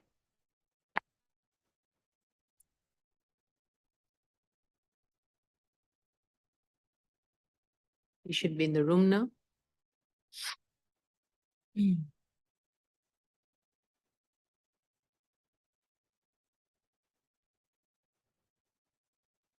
Good morning, board. Okay, Rampula here. anyone else with you? I see, Peter Rampula. you're, yeah. Okay, raise your right hands. Do you affirm to tell the truth, the whole truth, and nothing but the truth in your testimony before this board and to respond honestly to the board member questions? I do. Please state your name for the record and proceed to respond to the board's comments at review session. Philip Rampula. Peter Rampula. We did listen to the review session, and I just wanted to do a little bit of history on this site and how difficult it has been and how I have tried to keep this case going in a forward manner.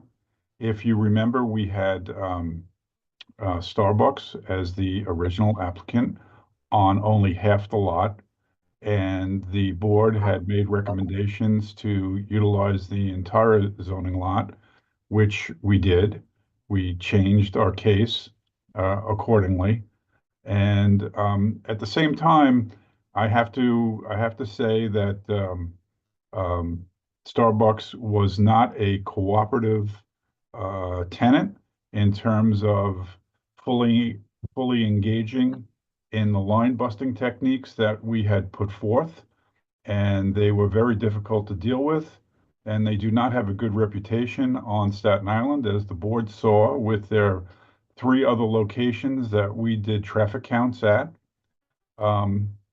So my client severed his relationship with them for that exact reason and did not want to have a neighborhood problem on his hand. Along came and that's when we had some of the adjournments that we requested. And then along came Wendy's as a viable client. Matter of fact, we have done, our architectural office has done 4 Wendy's on Staten Island for the same client. We could not get them in a comfort level with the widening line that's on Victory Boulevard. They are not from New York City. They are not from Staten Island. They did not understand how a widening line worked, and that we weren't permitted to go into the widening line with the building. And they wanted assurances from us that in the future, the city wouldn't take it and put the sidewalk right in front of their front door. They couldn't grasp a General City Law 35 application, and their attorneys, which are New Jersey attorneys, said, don't do this, you have no assurances, and they backed out of the deal. Put me in scramble mode once again. Now, McDonald's has always wanted this site because there is a Burger King further down Jewett Avenue. So we just started negotiations with McDonald's about a month ago. And the first thing they wanted to work out was their site plan and their circulation plan. And until the lease is signed, basically, they're not going to go into the drawings of the building. So with, I don't know how many adjournments I had 4 or 5 adjournments. And I knew that the board was running out of patience with this case. I submitted what I had in my possession, which was to be upfront and to be honest and to show that we have a new tenant. This is what they're proposing. I had already spoke to the executive director about the traffic that has to be done on the site. The information and the traffic background and the traffic counts that we have at this time are very old and cannot be reutilized, and we have to do them again. And we understood that. And I had a meeting of the minds with the executive director about that. I knew we had to redo our traffic counts, and I thought that's something that we would talk about today. So on my advice, my client has hired Sam Schwartz to do the traffic because they seem to be better at it. They're on board. So I respectfully request, and I ask the board, please don't dismiss this. We've worked very hard on it. We've been upfront. We've been honest. I'm just caught with guys with tenants that are not familiar with Staten Island and also a bad player. So in lieu of dismissing the case and filing new, I would ask that we have a continued hearing.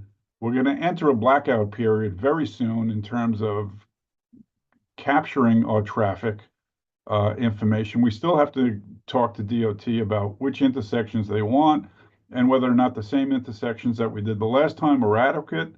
We have to get going, and I'm anticipating by the time we get going, we're gonna be in the blackout cycle. So I would ask for a continued hearing into the new year. Respectfully. Mr. Rampola, the problem is if you do it with yours, every other facility will be phone shopping for an eating and drinking establishment until the right guy pays the right amount of money. And we are really not here to keep reviewing cases after cases on the same site when there are different users, different tenants, different needs, different analysis.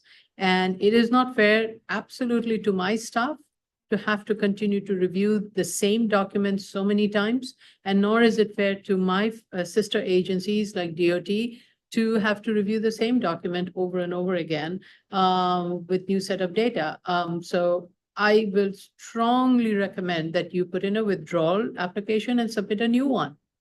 That's all. I mean, we are not saying no to your application. We are just saying submit a new process and start afresh. You anyway will have to start fresh. So what is the harm in withdrawing it and starting new? Okay, sure. I hear you loud and clear. Commissioners have to say to that. I just think it's all the time and effort and money that he's spent already. I'm trying to ease the pain. It has nothing. It has nothing to do with the tenant who can pay the most money. It has to do with a tenant who understands how the city of New York works. That's the problem. In your case, that may be the case. I'm not questioning that. In your case, that may be the situation, but it may not be the case with other ones. Mr. Rimple, what is it what would it need to be redone here? Everything. That's it. I don't know where how, if you can tell me how. Microphone, please. Is the microphone on? Yeah, I don't know what needs to be, you would need to have, what doesn't need to be redone here? What are you trying to save by not filing it again? The building department filing fees, the BSA filing fees, the SECRA filing fees. That's a handful. It's not a little amount of money.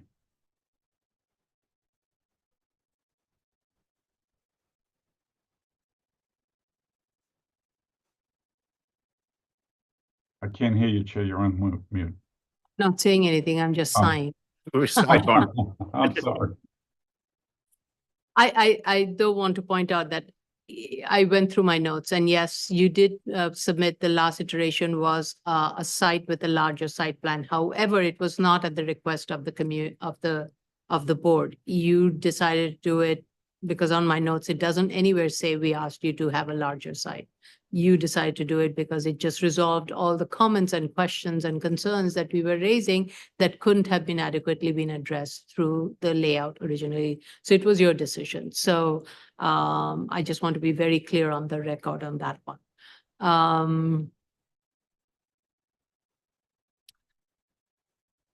Board? I could see this is causing the board conflict, I will withdraw it and refile. I will talk to my client, and I think I just that'll be a better way of going forward than to have the board annoyed with the application. Yeah, I understand. It's not going to delay anything. Oh, if you don't believe there's any delay, then I mean, they're doing the analysis right now. Everything has to be submitted. Everything has to be analyzed. It's the amount of time it will take for them to revise the entire document and come back to us won't be before February or March. It's Carl has not his going to hand be up. before March that it's going to come back, and DOT has to review this. And DOT has spent enormous amount of time reviewing this document, and that may not get resolved if it's not a new application. I just want everybody to be aware of that. Yes, Mr. Costanza. Yes, thank you, Madam Chair. Mr. Rempul, if it's for any consideration, as you're aware, after June 6, 2024, the text was changed, and there's a new special permit now that superseded the one that this was filed under, which would allow the board to consider a 10-year term. So again, that's just a little bit of understanding that you're redoing all the analyses. Obviously, each brand has its own assumptions, but something to consider as a longer term saving for the site is that the new special permit is available, and that would come with a potential 10-year term instead of a 5-year term. So a little more upfront, but longer term consideration. That's a Point that's well a taken. really good, yes, that's thank you for reminding me on that one. It's now the new special permit is a 10-year term and not a 5-year term. So if you want to make use of the 10-year term, a new application has to be filed. Done. I'm withdrawing. Thank you. Thank You you, want the Mr. record? Costanza, for reminding me on that one. Okay. Yeah. Okay. You're welcome. Thank you, Mr. Rempul. You can give me a call also off the record if you need any guidance on the new special permit. I will. Thank you. Okay, and we will work with you in trying to align this up. We have done this with other applications where they have reverted from the old 5-year eating, drinking to the 10-year eating, drinking, and we'll work with you on that one to streamline many of the processes. Thank you very much, Chair. I appreciate it. Please don't go away. We have to go to the public, and if possible, we may want to take a motion to withdraw now. Can we do that? But why? Can we not? Why not? Why can't we? The applicant could submit a. If the applicant is quite sure that you want to withdraw it, we can take the motion to withdraw now so that you can start the process immediately without you submitting anything. You let me know. How do you want to proceed? Okay, let's go to the public. actually, do we even need to go? Yeah, let's go to the public because it has to. I don't know. You because withdraw a it's petition. You don't really need to, but let's do it. Let's do it anyway. Because we have to, it's on the record, otherwise. May I call out? Yeah. Okay. Yeah, Madam Chair? Yep, Again, this is solely up to Mr. Rempula, but what would be averted by the withdrawal would be not having to schedule it for another hearing. right. Understood. Zoning, sorry. The case we're currently discussing is 2021 14BZ, 2010 Victory Boulevard, Staten Island. Should you wish to comment, please dial 669-254-5252. Oh, shoot, 5252. Enter the webinar ID number 160. At the prompt, you will enter the webinar ID number 160-936-6106 and press the pound sign. At the prompt after that, you will press the pound sign only. Once you're permitted in, you'll press *9 to raise your hand, *6 to unmute since you're calling in on the phone. And if you're in the Zoom room already, please raise your Zoom hand, which is the little hand in the bottom of your computer screen. Once you are permitted in, you will have 3 minutes in which to discuss.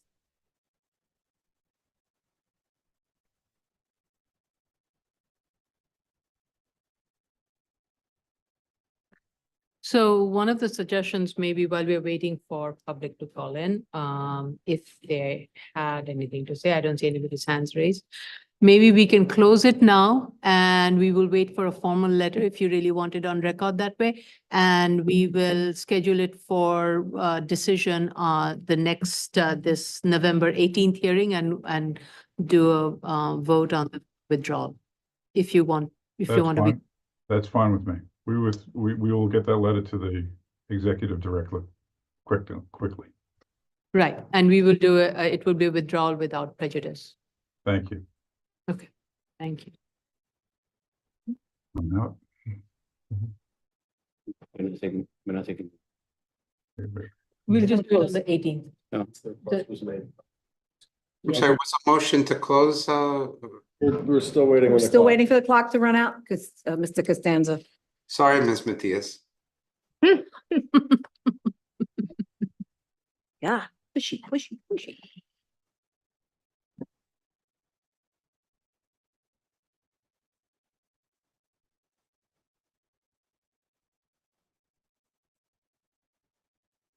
Ben, Okay. Thank you, Mr. Rampula, for your understanding, and I'm going to make a motion to close. Chair Shonda, Aye. Vice Chair Shibata, Aye. Commissioner Otley Brown, Aye. Commissioner Sheta, Aye. Commissioner Yoon. Aye. And this will be scheduled for decision for November 18th. Thank you. Thank you. Okay. Item number 2023-11BZ 1008 Banner Avenue, Brooklyn. Okay. Jay Goldstein. I see him.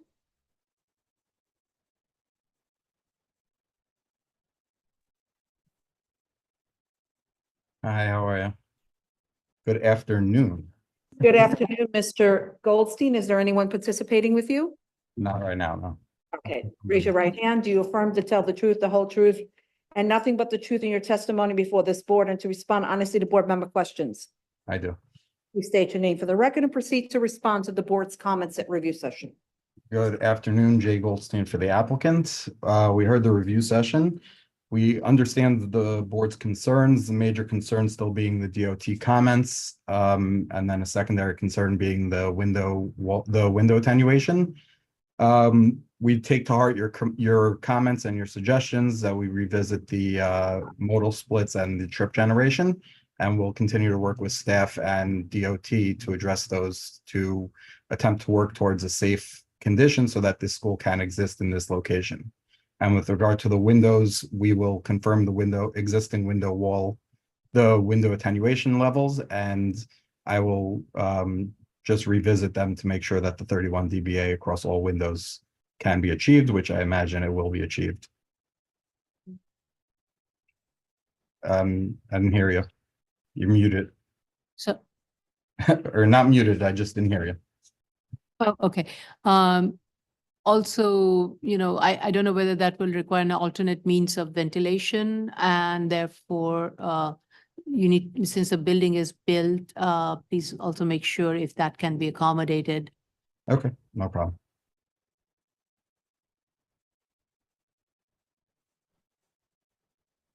The other question I had was the hours of arrival and departure for staff.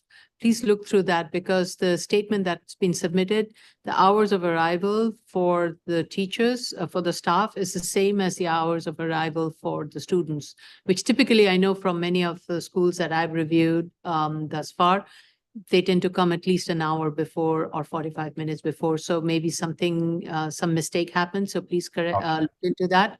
And your analysis should reflect that, your traffic analysis accordingly. The other question I have is why is that area, that drive-through being used for staff drop off and pickup, and why not for student drop off and pickup? So I believe the latest iteration was to have this as part of a protocol where the students, where the queue happens around the building, goes through that driveway, and then it's picked up on the other side. I just have to double check that was the intent based on conversations with DOT. But let me circle back with our traffic consultant, and we'll address that as well. Because that will completely change DOT's initial recommendation where. Right. Okay.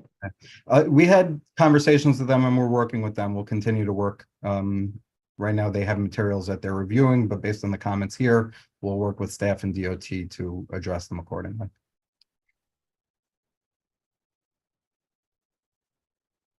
Any questions or comments? Let's then go to the public. The case we are currently discussing is 2023-11BZ 1008 Banner Avenue, Brooklyn. Should you wish to comment, dial 646-254-5252. At the prompt, you'll enter the webinar ID number 160-936-6106 and press the pound sign. At the prompt after that, you will press the pound sign only. Once you're permitted in, you will press *9 to raise your hand, *6 to unmute as you are calling in on the phone. And if you're in the Zoom room already and wish to participate, please raise your Zoom hand, which is the little hand at the bottom of your computer screen. Once you are recognized, you will have 3 minutes in which to provide testimony.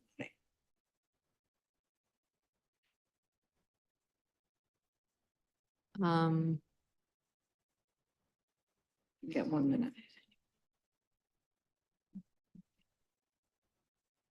Madam Chair, in terms of timing, I think I'll have to talk to the traffic consultant and then get back and get in contact with the board just to confirm. Sure, yeah. I was going to ask you that question. Yeah.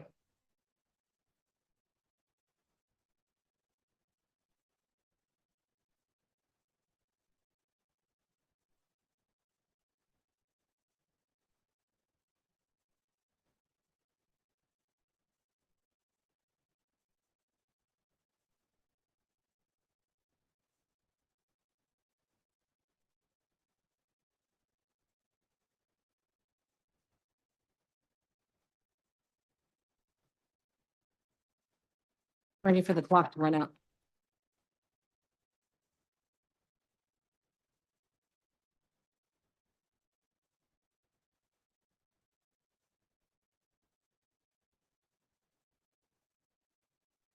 Nobody has called in so far.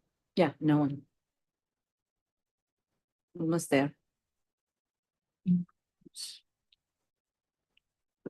Watch your head.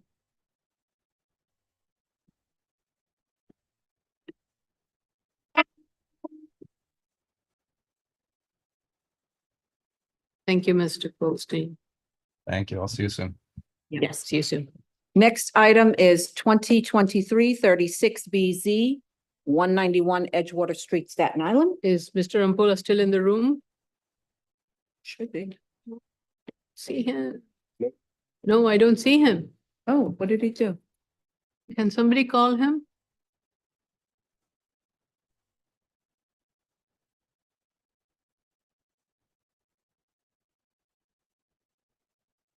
I don't see him.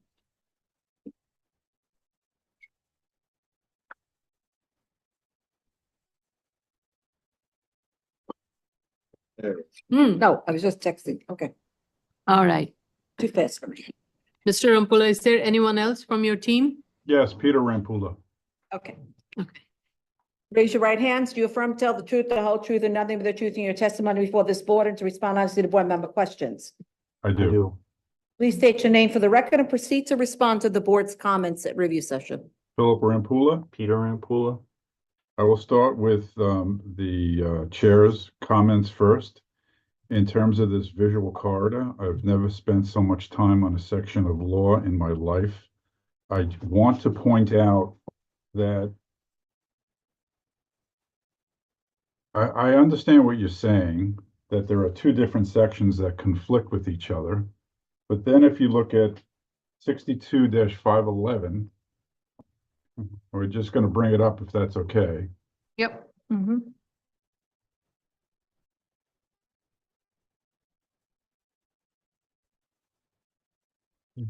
So 62-511, C, if we take the prolongation of the upland street and we extend it, it goes right through our building.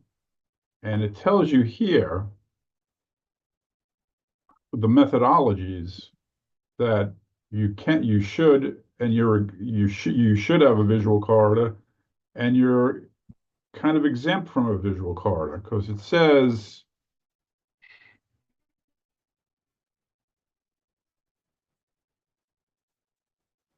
C says shall be prolonged as a visual corridor if there is no existing obstruction blocking 50% or more of the width of the visual corridor that would result.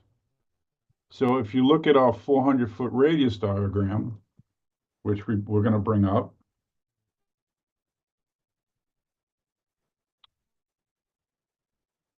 what the hell is that? Okay, so we have, this is our site. This is our site, I'm sorry. This is Silverton Terrace. And if you prolong Silverton Terrace, it goes right through that portion of the building, and the other side of Silverton Terrace goes through that side of the building. So it blows the building up more than what Commissioner Yoon had originally said about taking part of the building away, where we have a 20-foot side yard on the north side. I see no reason to go to DOB for your ZRD1, waste 2.5 months and spend $1,000 to come up with the same conclusion. I think the zoning resolution is pretty straightforward, and I believe we are exempt from visual corridors. That being said, we still need waterfront public access, which we did submit in a previous rendition. We hired a landscape architect, and that's what we have. So we've created a meandering, along that 20-foot side yard, a meandering walk with a lawn area and benches, sitting area, as well as to the rear, we have a fishing area, and we have a viewing area, and we have board games area, and we have a sunbathing area. So I believe we've given the board what they're looking for, and it's already been submitted. Mr. Cathanda has his hands up in front of him.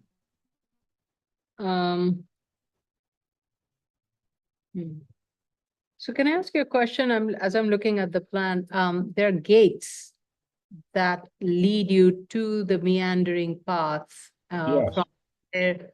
And are these gates, In accordance with the 6200, this area is to be open from dawn to dusk. And then at dusk, those gates close, and they close for the night. We're not in the best area of Staten Island, and I wouldn't want anyone meandering back there after dark myself.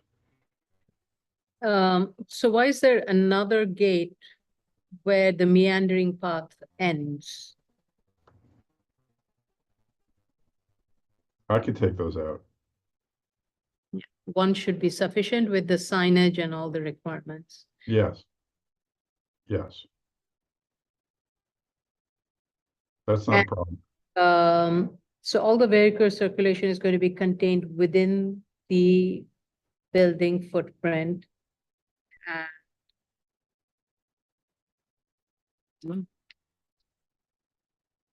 Yes. And there will be a wall along the parking area? Or how No. will how will it be? Yeah, well, that planter, this is the only area where there is the potential for any conflict, but that is a wall with a planter behind it. To get And- those spots, and then we have this to stop any cars if they wanted to go through there. And how would that be done? Or what material, what is you have to provide a little bit more detail of these elements? Sure, that's not a problem. Yeah. Yeah, all those details need to be provided. Okay. Remove the gates. As to the removal of the gates, I would think that open area would be still accessible for residents, even if the access way, the upland connection is closed after dusk. Just because the two gates on either side of the upland connection would secure public access from the waterfront area, but the residents could still access the waterfront area at night. Yeah, right. So I guess I'm just saying if that was a design intent to keep both gates to close off the, Well, I guess it. No, maybe I doesn't- thought the public is allowed to use the waterfront access all the way from that meandering path to the water's edge. Yes. Right? What I'm saying is that after dusk until dawn, it's locked, preventing public access to the waterfront access, the shore public walkway. But Yes. that will be accessed by residents. No? I'm not sure if they will access it. I haven't gone down the road that far, but there's still this, which is behind the fence, Right. that the residents could use, and they can get in there. Okay. We've created a fence between us and the Sandy Hook Pilots Association next door. Sorry, Mr. Rampola, I was having a side conversation with my counsel. Can you please repeat what you just said? My apologies. So at night, if the residents wanted to get into this area, there is a gate over here that's behind this fence that separates us from the Sandy Hook Pilots property, so they can get in this way. Okay. And that is a gate also. It would be keyed for the residents or combo. So they can access from both sides, but this will be this secured exclusively for them. Correct. At night, yes.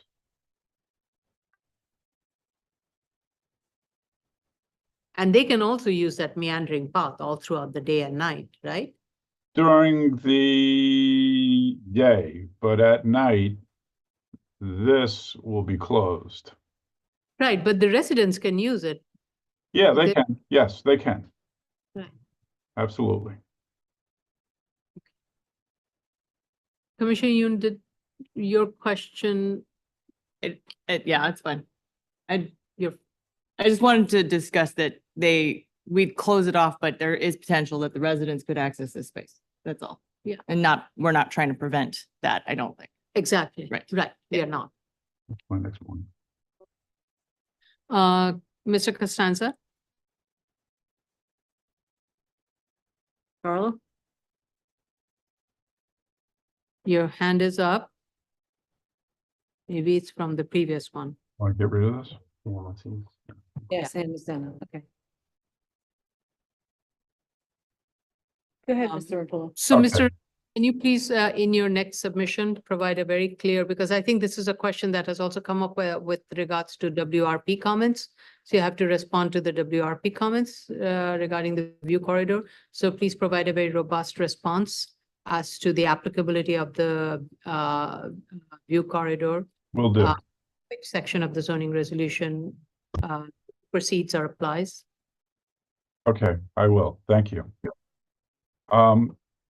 There was a comment made about the single and separate ownership title history. Carlo, we can't hear you. I'm Hold sorry. on, Mr. Hold on a second. Rampola. Carlo, we can't hear you. Costanza is, Yeah, can you hear me now? Yeah. I apologize, my microphone went out in my office. Mr. Rampola, I just had a procedural question with respect to the waterfront. Is there a certification that's required for what you're proposing? I just want to make sure procedurally we get it right. I believe there is. I think I still have to, if the board approves this, I think we would still have to file with city planning and get this certified. So there would be some flexibility needed in the ultimate final site plan, right? Just in case, so if the board were to consider this, you need that wiggle room to see what the Department of City Planning would require? Yes, theoretically, yes. Okay, thank you. Just wanted to make sure that, we don't create a hurdle after. so,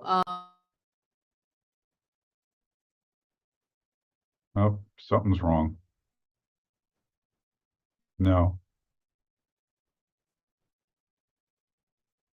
Carlo, we got no volume.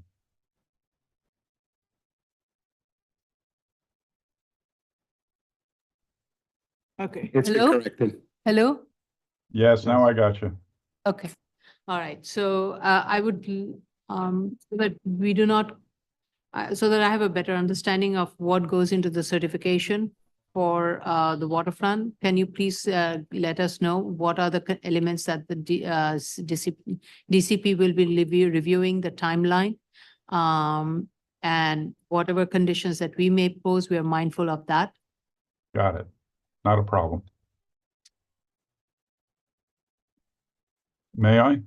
Yes, please proceed. Okay. You had mentioned the single and separate ownership, the title history in the board's format, which we did perform and we submitted under at a different time. It's already been. That's resubmission. It was this resubmission too? Resubmission. Okay. So it has been owned singly and separately from all adjoining lots. It is in submit BSA. We're pretty much set there.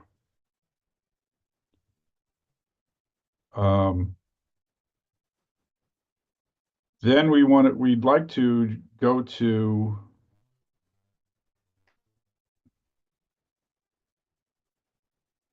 the alternate as of right conditions, starting with the self-storage facility.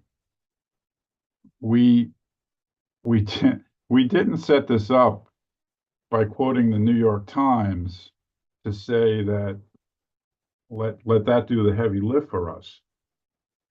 As a businessman and would do, the first thing we did was to see how many self-storage facilities were in the area and whether this is a viable use, given that there's such close proximity to 3 other self-storage facilities, which we provided a map to the board.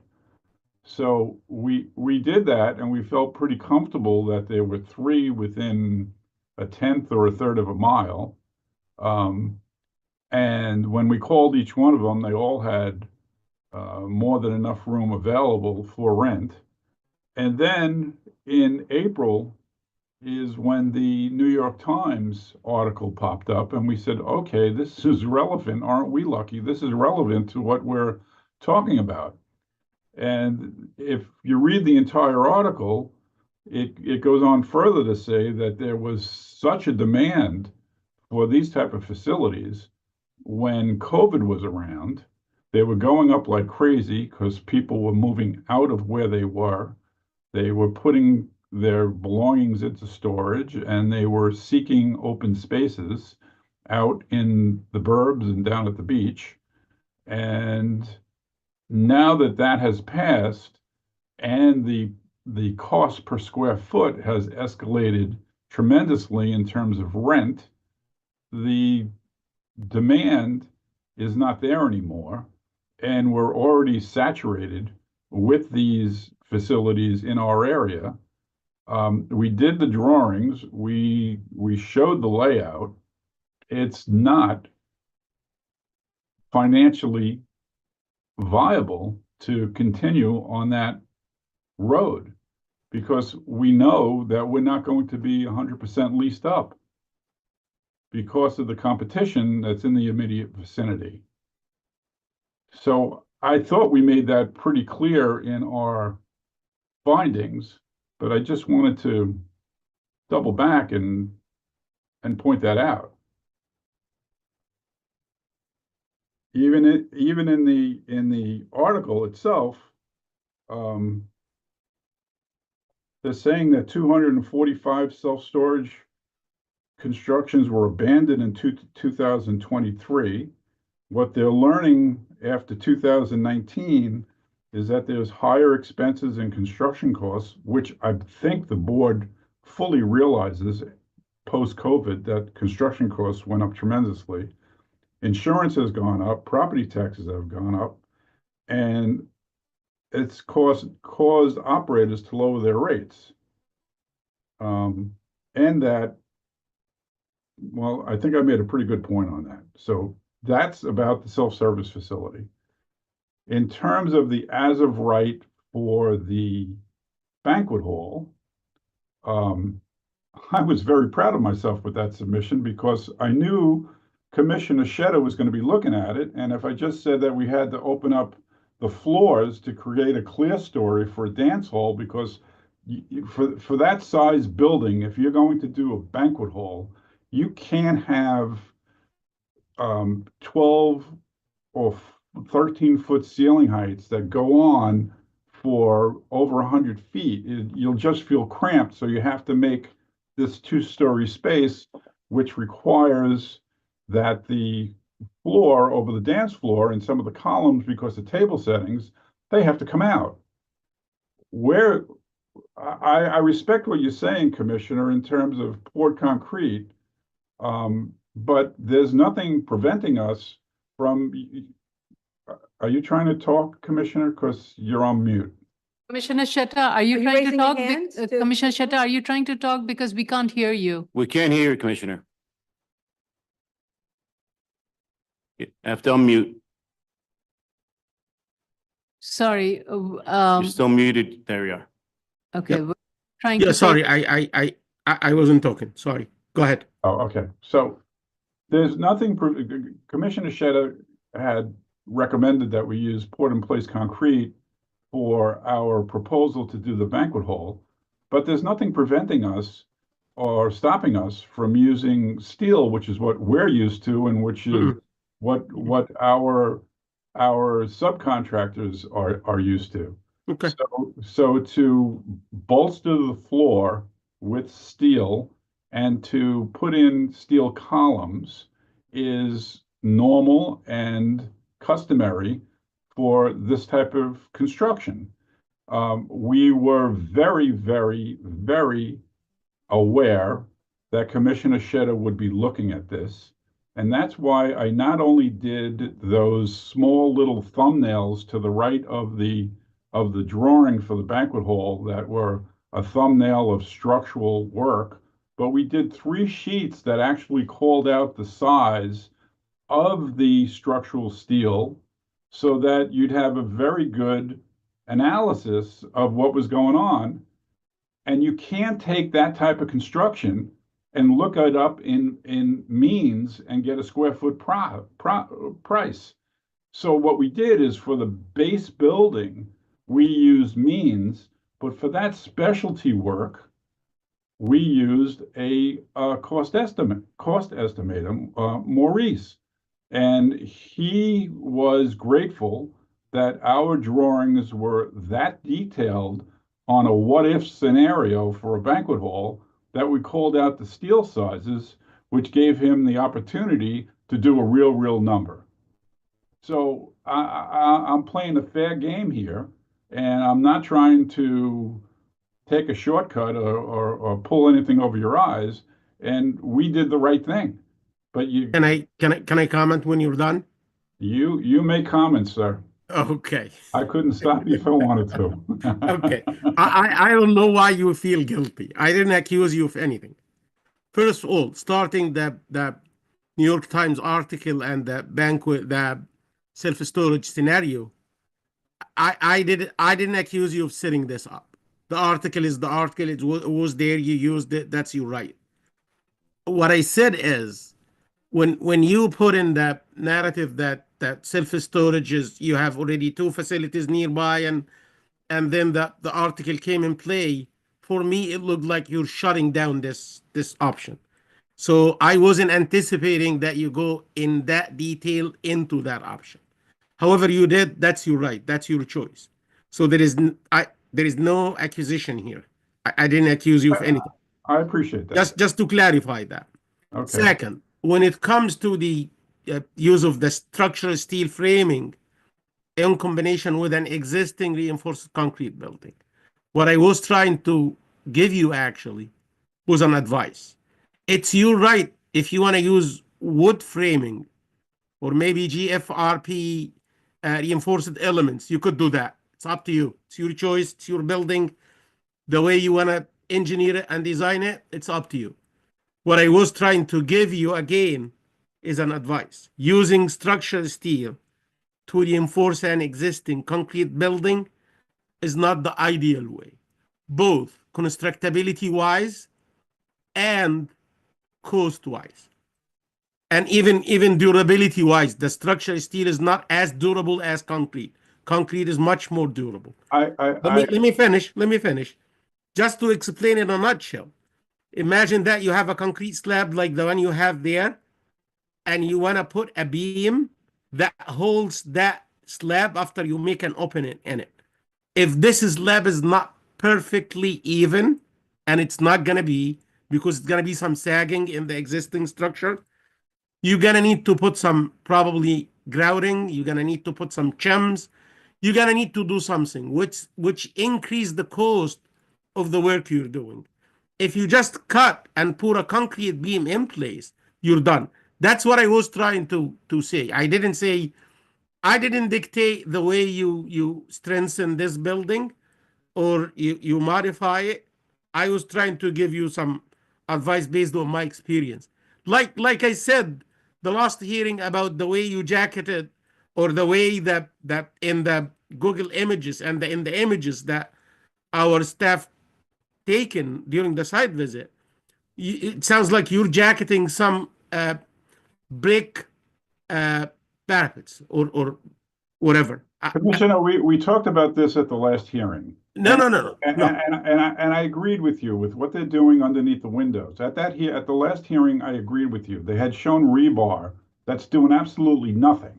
And it's still standing there today because the owner shut this guy down. He had hired a guy who really wasn't doing the right job, and they're not doing that. And I agreed with you that it was wrong. They shouldn't be doing it that way. I wasn't just talking about the brick, the rebar on the brick. I was talking even about the rebar on the columns. You're putting rebar on columns and on structural elements that without shoring the building.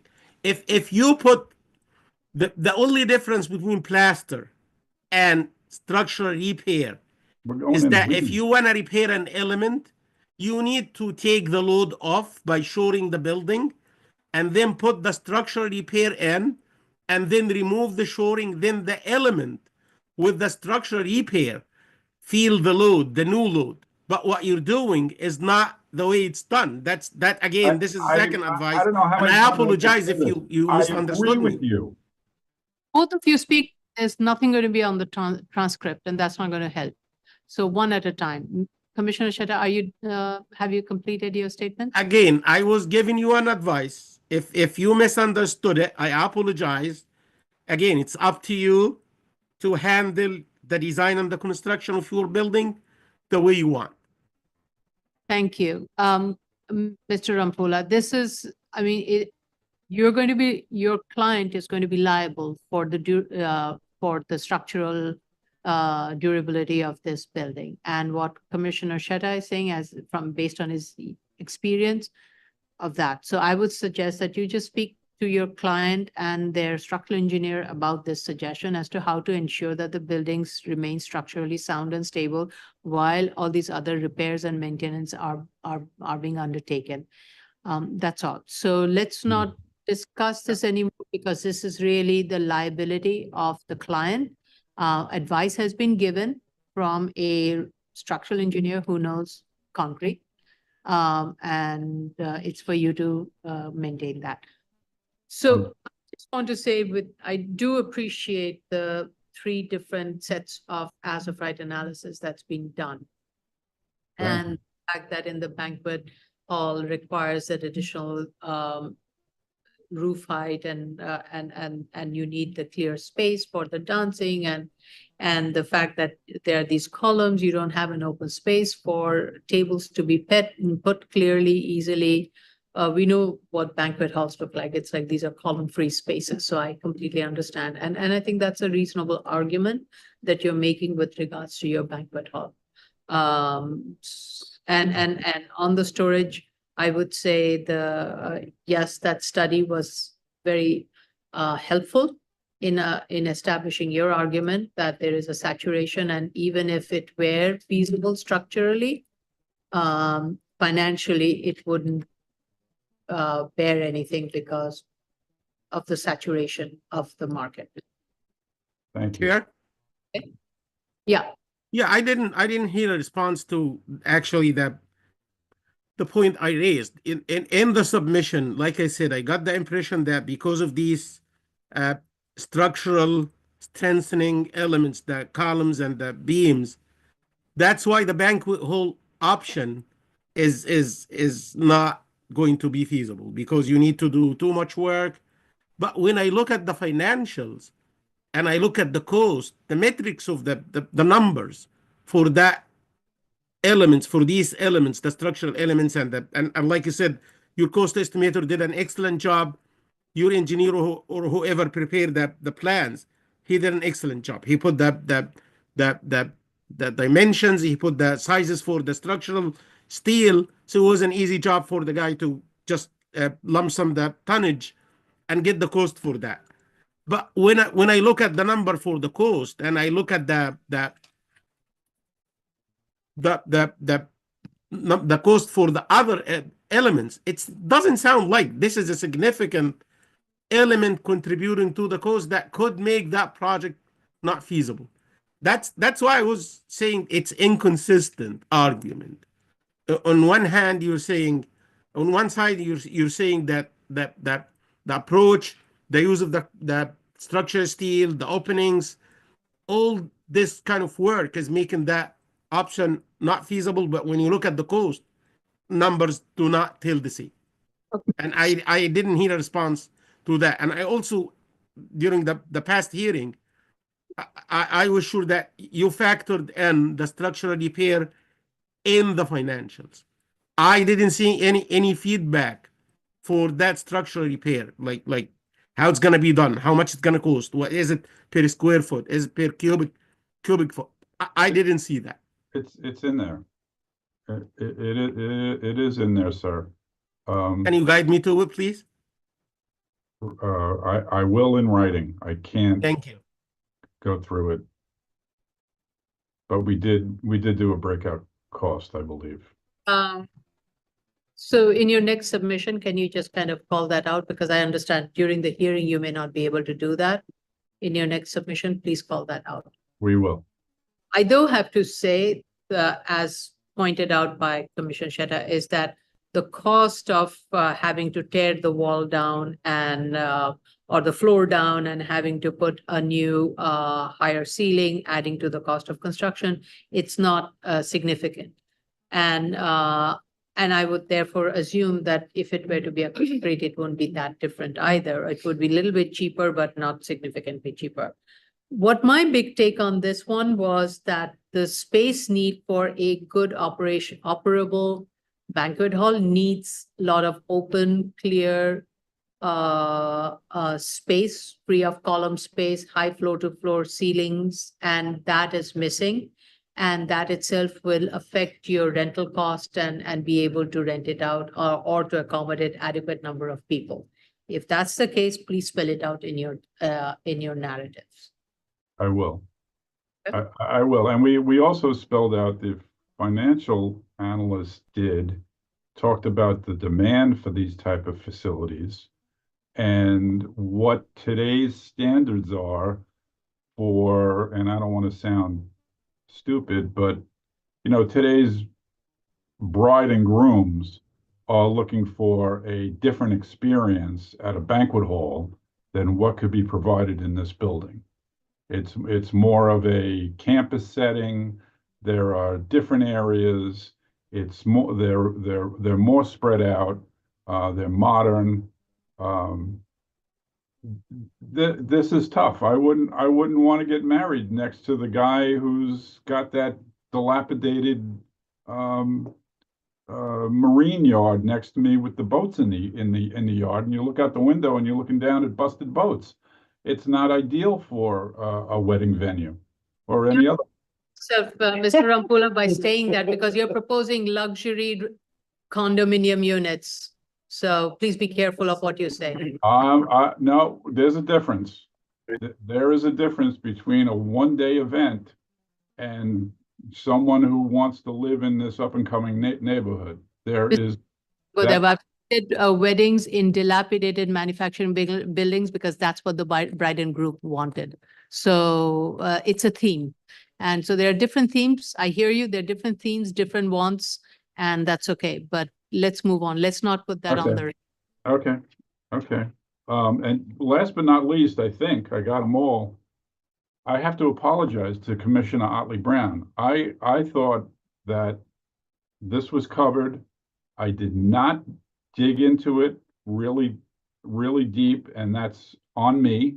That's my fault, and I apologize for making you waste time on that. I believe that Joe Lafort is watching this case right now, and we will do a much better job and do exactly what you instructed us to do, which I thought was very clear, and I apologize again. We will modify the financial analysis and get it back to you. You're right, there were inconsistencies. There were things that I told her to take out. I said, don't use the environmental cleanup cost at all. Don't use the cost of the garage. Let's keep that even. Just take it out. And there were a few other issues. So thank you for pointing them out. Can I also make a suggestion, in reviewing the financial? The formatting of the financial can be much improved and would make it much easier for all of us to review it.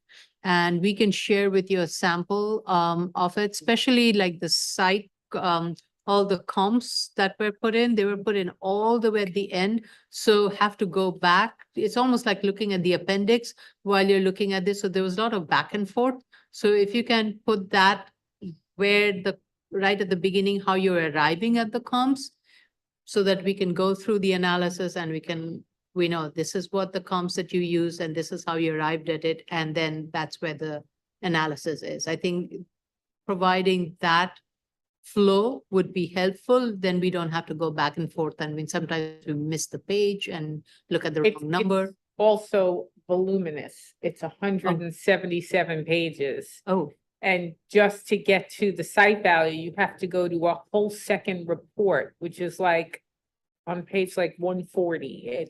It's crazy. Okay, we'll make sure that's done. One other thing, Chair, in terms of the findings, you wanted us to take out the inadequate lot width? yeah. That's fine. And I wasn't sure what you meant by expanding on the delivery trucks. I think on the delivery trucks, I understand that you have to, because of the column spacing, you probably have difficulty for these large 18-wheelers to have to maneuver in and through. So that's what I came out of it, looking at the site plan.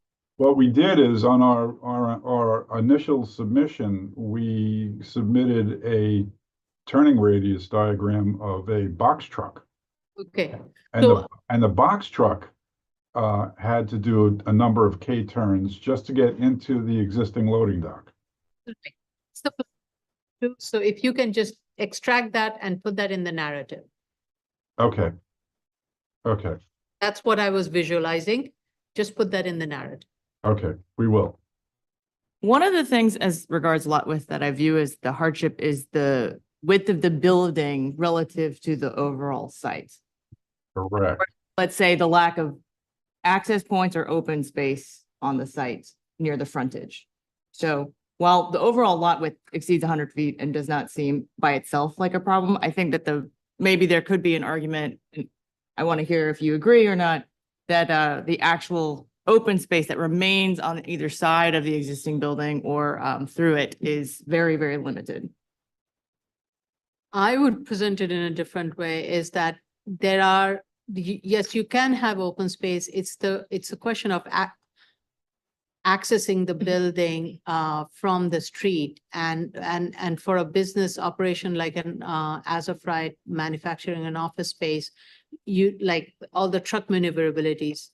Can the building accommodate it? Even if, let's say, the building was narrow and will they be able to accommodate it? Maybe, but where will your loading area be? You don't have adequate space for loading area because it would be encumbered by all the columns. So I see what Commissioner Yoon is saying. Maybe that is one way of making the argument, but I am skeptical. Okay. That coupled with, and I think I Couple it. If you want to make that argument, you need to couple it with all these other elements. It's not, okay, so you had mentioned that the inadequate street width I should take out also, but I think I've been convinced by my two esteemed commissioners, Commissioner Okay. Yee, Vice Chair Shibata. So I'm going to let that be. thank you. I don't think I have anything else unless I missed something, which is entirely possible.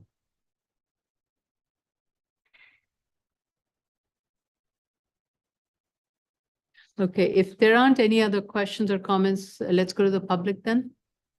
Okay. Go. Yeah. The case that we're currently discussing is 2023-36 BZ, 191 Edgewater Street, Staten Island.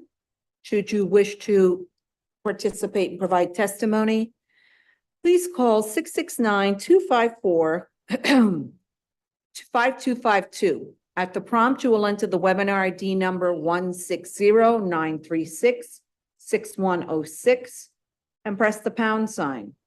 At the prompt after that, you'll press the pound sign only. Once you're permitted in, you'll press *9 to raise your hand, *6 to unmute as you're calling in on the phone.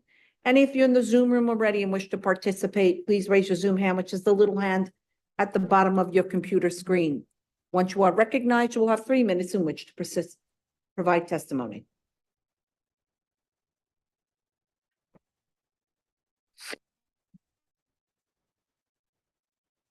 So going to the question of the WRP, there were comments that were raised by WRP, and I think those comments you may also have to respond as part of your certification.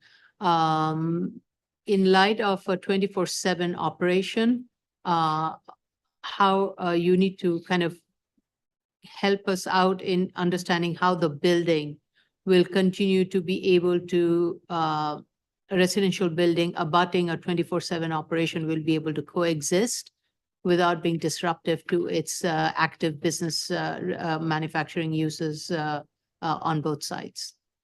So I can put it in writing, but I just want to say the following.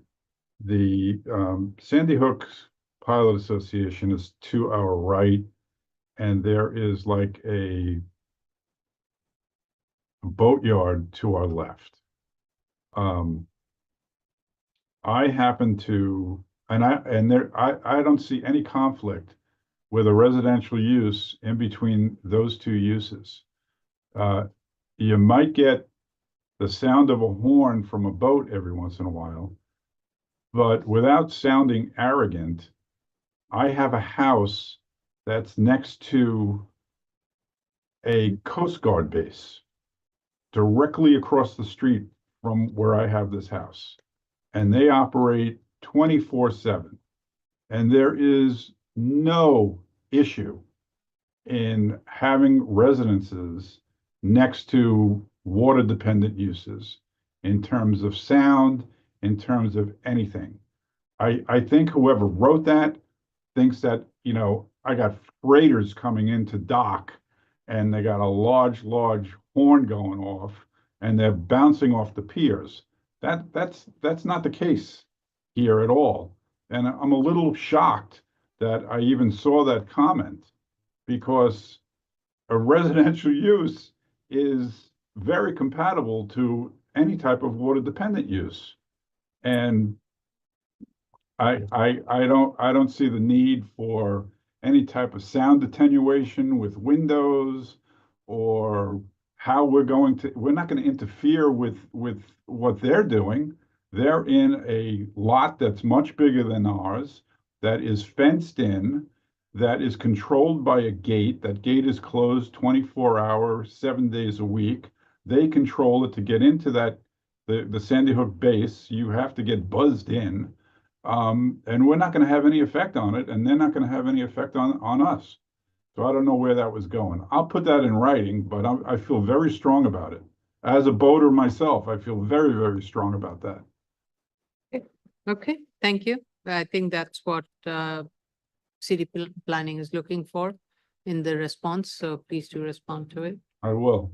Thank you. We had no hands raised, no phone calls. All right, so how much time will you need to provide a response?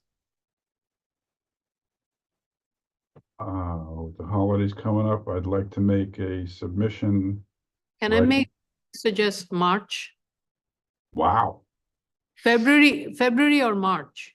Because you won't get January because there's already, January is packed. We are now getting, most of the cases are being heard in January. And if at all, it would be February. How many cases, how many hearings do we have for February? February, we have February 10th, which is a January 23rd submission, February 24th, which is a February 6th Yeah, submission. so March maybe, might be better. You have a February 20th submission. yeah, February 20th is a submission for March. That's why I suggested it, because you will need time to That's the do 10th, the, 11th. revise the finance. Yeah. You will need the time to revise the plans, the narratives, and you need to make the findings for D, which is the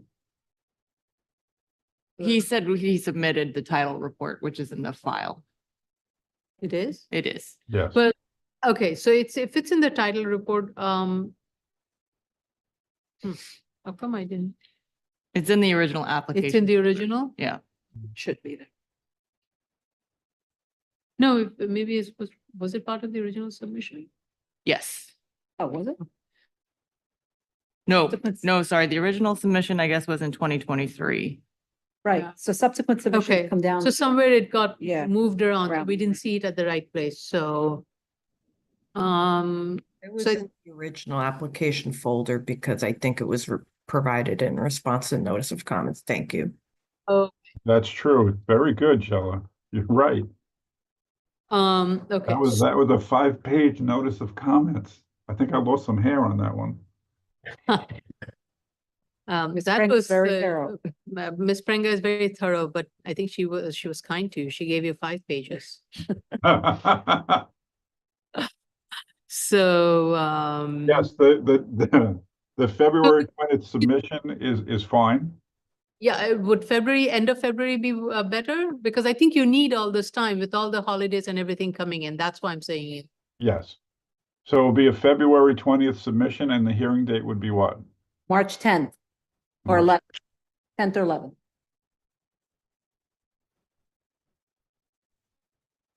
That's fine. Good. And what is the status on the environmental?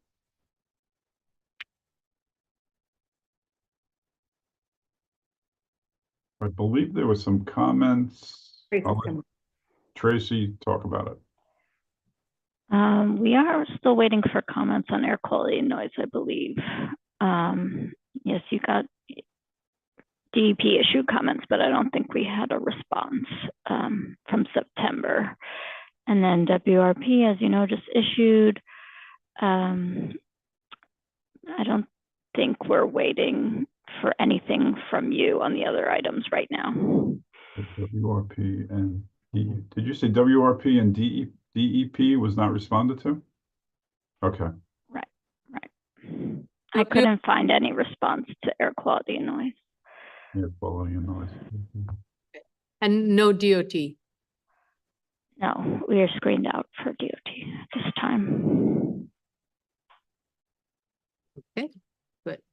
All right, so I think by March 10th, hopefully there'll be some movement also on the air quality and noise, and that can also help you in revising whatever plans that needs to be revised, if there are any comments. Will do. Thank you very much. Thank you. Thank you. All right, thank you. Good seeing you both. You too. Bye-bye. Yeah, happy holidays. Is everybody okay? Do you want to take a quick break? I think the next one's good. Okay. I'll be One- quick. I tried. Okay, Mr. 2023-59BZ, 280 Bradley Avenue, Staten Island. Okay, Mr. Goldstein. Is there anyone else? I'm alone on this. Okay. Raise your right hand. Do you affirm to tell the truth, the whole truth, nothing but the truth in your testimony before this board, and to respond honestly to board member questions? I do. Please state your name for the record and proceed to respond to the board's comments at review session. Good afternoon, Jay Goldstein for the applicant. We listened to the review session. The overarching comment with regard to DOT and traffic is the big item that was discussed. And we continue to work with DOT on that in response to some of their comments and just to gather the information. But I do thank the board because there were a couple of comments that were mentioned today that may prove to be alternatives that we could implement to create a protocol and a procedure that could present as a solution to this issue. So we appreciate the board's forbearance and their guidance, and we're going to work on this with staff and with DOT to try and come up with a solution that can work for this site. And then with that and with that solution, Commissioner Yoon, a lot of your comments with regard to the bulk of the building and the design of the building will be taken into account, because I imagine any of the solutions that come in will impact the design and the functionality of the building. So we'll take your comments into account and into consideration when making our next submission. And I will just, one point that I did want to bring up, the reason the FAR went up but the student body went down is because if you remember at the last hearing, we were asked to take the bulkheads for the stair and the elevator away from the front facade. We did that. When we did that, the playground at the roof was moved, and it was moved to the perimeter wall, and that counts now, per the conversations, Commissioner Yoon, that we've had. It counts towards floor area now, and that's why that went up, even though our students went down. Mention that. Sorry. I can hear you now. Nope, you're on mute now. Can you hear me now? Sort of. Choppy. Okay. No. It was just too Can't far. hear you. Yeah? Now I can hear you.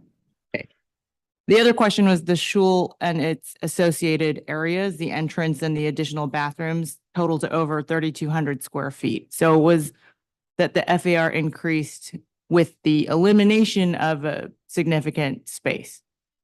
But we had to repurpose those spaces for classrooms when we shifted the building back and when we reoriented the staircases and the elevators. So those spaces were taken away from the front of the building. Sorry, rather the synagogue space was taken away, but the classroom spaces had to be put on the side as well to make up for the loss, so that we would limit the amount of students we lost. But again, all of this will likely change once again as we go forward with the DOT, with the traffic comments and trying to amend the building to fit. Okay. Yeah, because it seems like a huge amount of added circulation space, if you're saying it all just went to more circulation space. But you're Well, right. not circulation space, it went to classroom space. We All right. shifted classrooms to the side of the building where the synagogue was, so as not to lose students. But again, I think it's a conversation that's moved based on the other comments today. Fine, thank you. I think those were the board's, the main focus of the review session was the traffic concerns, which I think we have to revisit based on the comments and conversations today. So if there are any other questions, I'm happy to answer them. Yeah, I think while I gave that suggestion, a lot of it remains as to how DOT responds to it. And as Vice Chair Shibata pointed out, when you have that kind of circulation, there are other operational issues that come into picture in terms of, vehicles, engines running and other things. There's noise issues, air quality issues. So all of those things also have to be factored in and analyzed.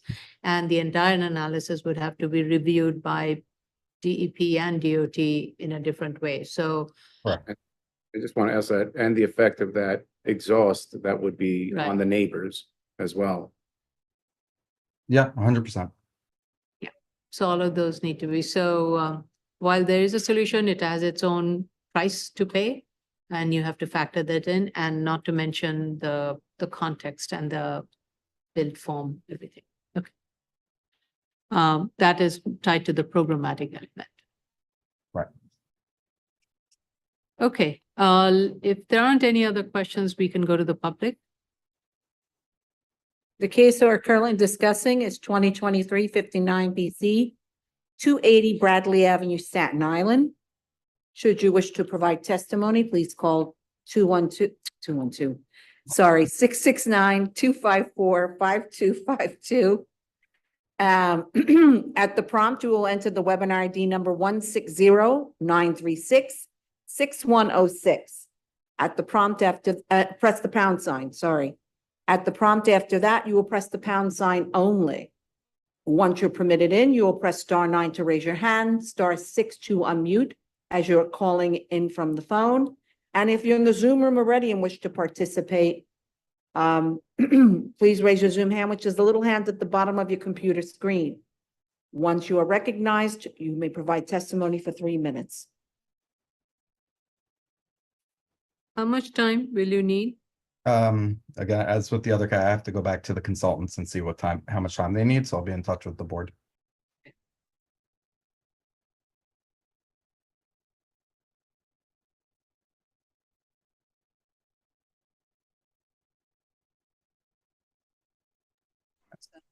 I think Trace. Trace got their hands up. Tracy? I just wanted to mention that we did get a DEP letter on noise yesterday. Had several comments that the applicant respond to once the design is ready. Okay. Thanks.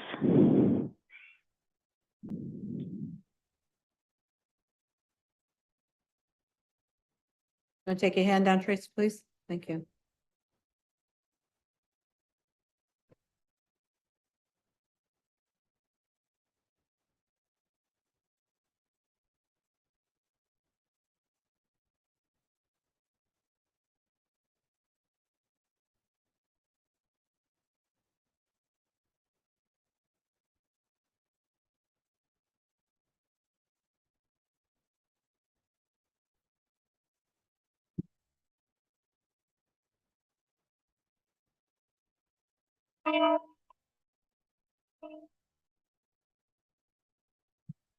Okay.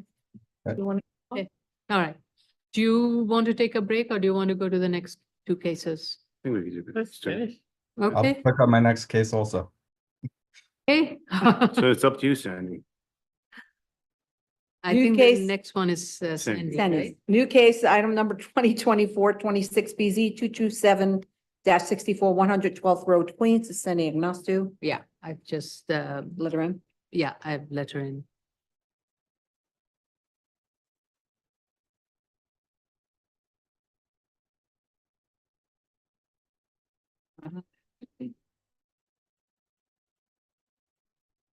Okay, Good afternoon.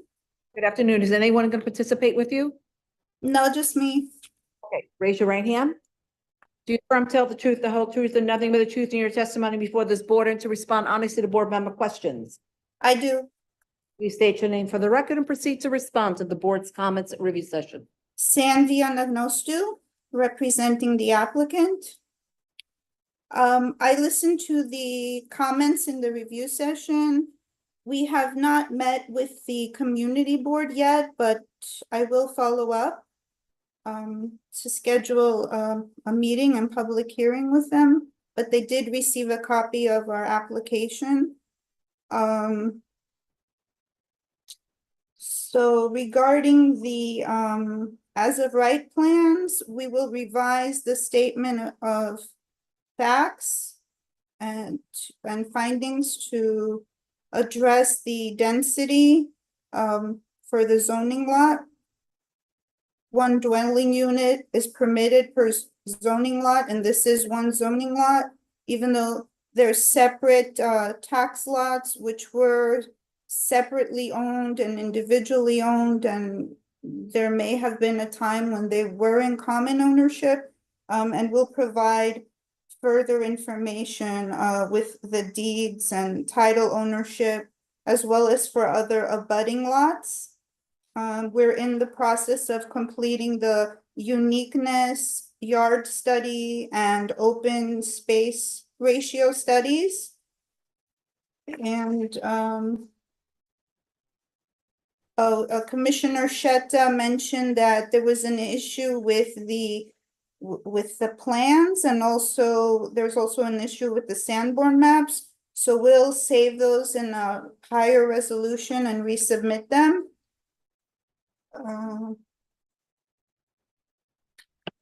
What else was there? Commissioner Yoon mentioned something about clarifying the curb cut.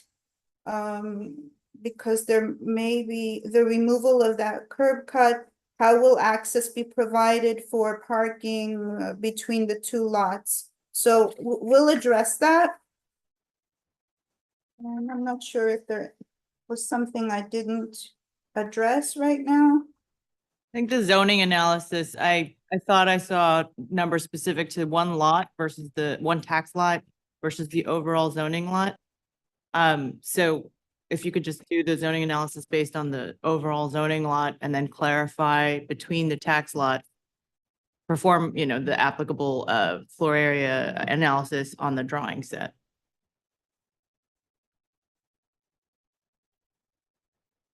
Okay.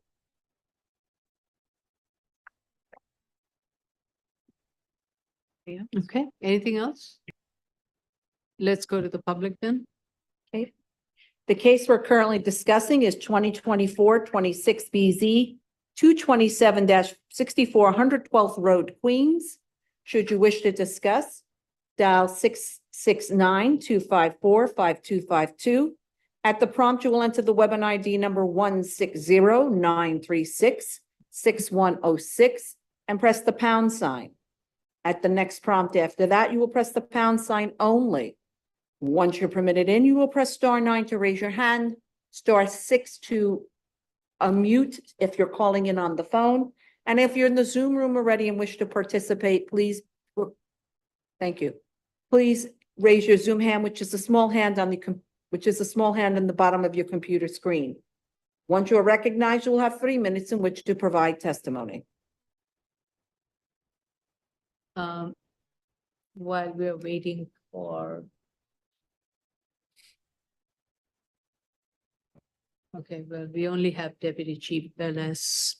How much time would you need? I think in order to complete all the studies, maybe end of December submission.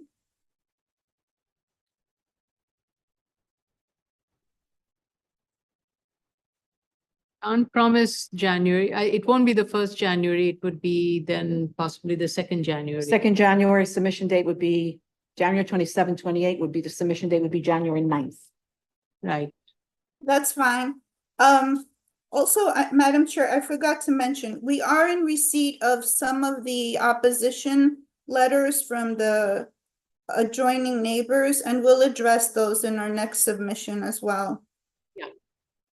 Actually, did you want the early January hearing? No, later January is fine. We will get back to you because late January, we have cases lining up. So if not, we may get bumped to February. If you can make the early January submission, let me know. We can try to schedule, then the submission date for early January is December 19th. December 19th. If it's not possible, I won't rush you, but. Yeah, the January 9th submission, is that possible? That's the January 27th, or you could have February, which is January 23rd submission, give you a little more time after the holidays. January 9th submission is fine. Okay. Yeah.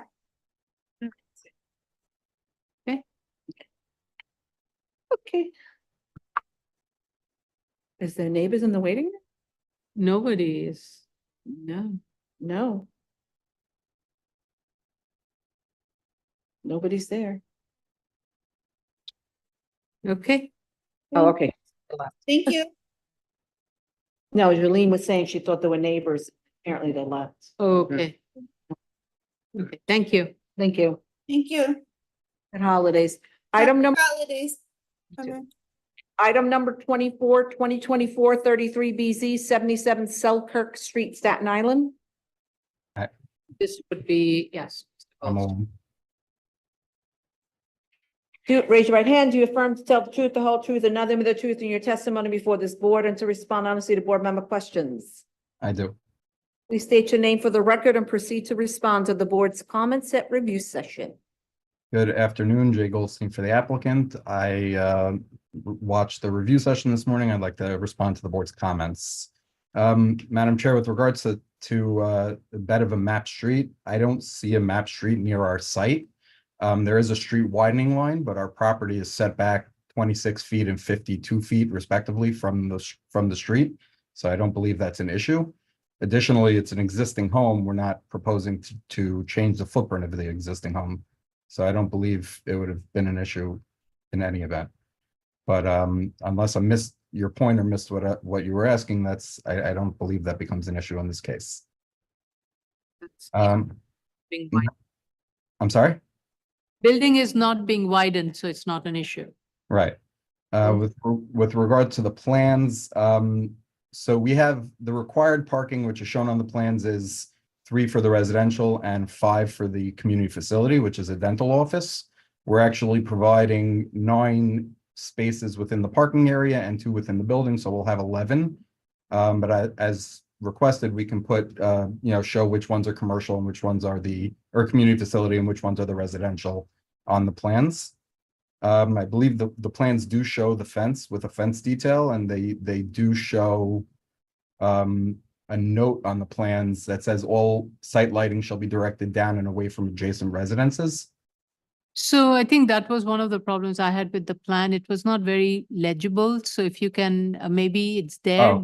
Oh. The font size was so small, trying to Yeah. look at that. I couldn't find it, and that's why my question. So indicate on the site plan what's the height of the fence and that it's an opaque fence material, and the lighting, if it is going to be cast downwards, have a note there very clearly stating that.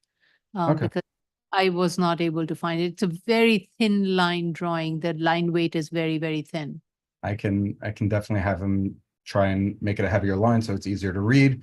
We do have a detail showing a 6-foot typical vinyl fence detail, which is the opaque fence, residential quality fence around the parking. And we do have the notes on the floor plans.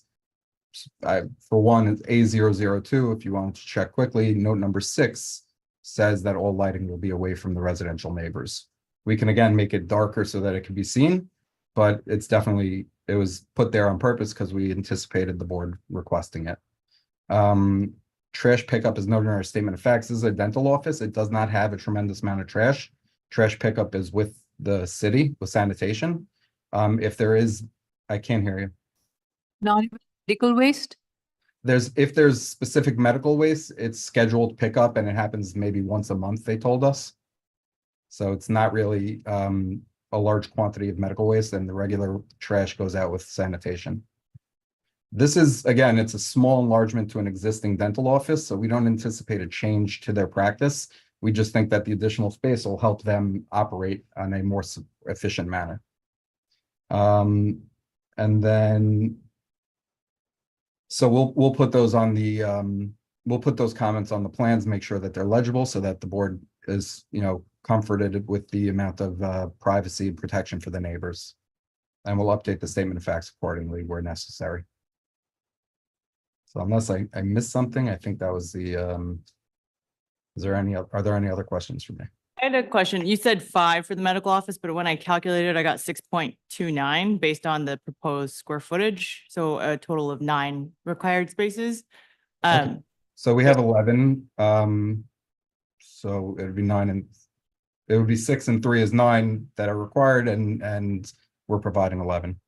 Yeah, I understand. I was just, because you said 5 and 3. Oh. So I have to just clean up the plans because the plan showed me 5. That's where I got it from. So we'll clean that up on the plans. okay. And then also the reference to the parking says 9, I think, in the statement of facts. So if you could Right. update that. And then I had a question about the space that is in the cellar level adjacent to the parking spaces, the enclosed parking spaces, and what those are used for, and because it contributes to the parking calculation, if it contributes to the medical office. No problem. I'll double check and I'll label it accordingly. And if it needs to be adjusted, we'll adjust it accordingly. Okay, thank you.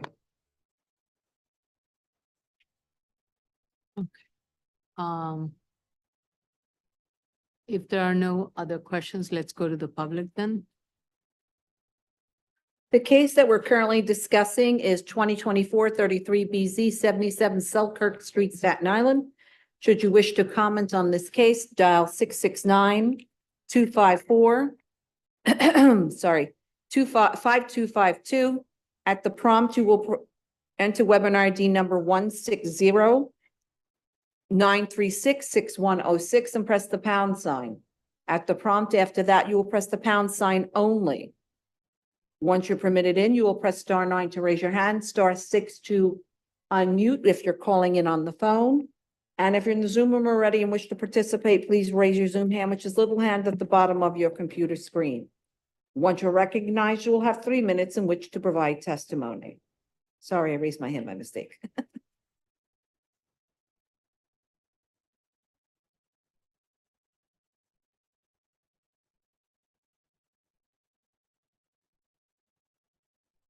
And Commissioner Yoon also wanted a clarification as to how different sets of occupants will be accessing the building, especially the ambulatory care. Okay, I'll address it in my statement of facts.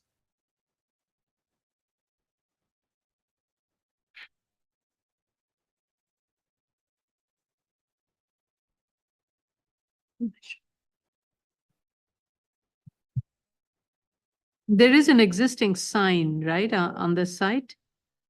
There's a decorative sign in the corner of it, by the intersection basically of Rossville and Selkirk. So we'll give the sign calculations as well. You can just add a note saying. Yeah. It's a very it's actually a very pretty sign. It's not like a medical sign. It's a stone work with trees and stuff.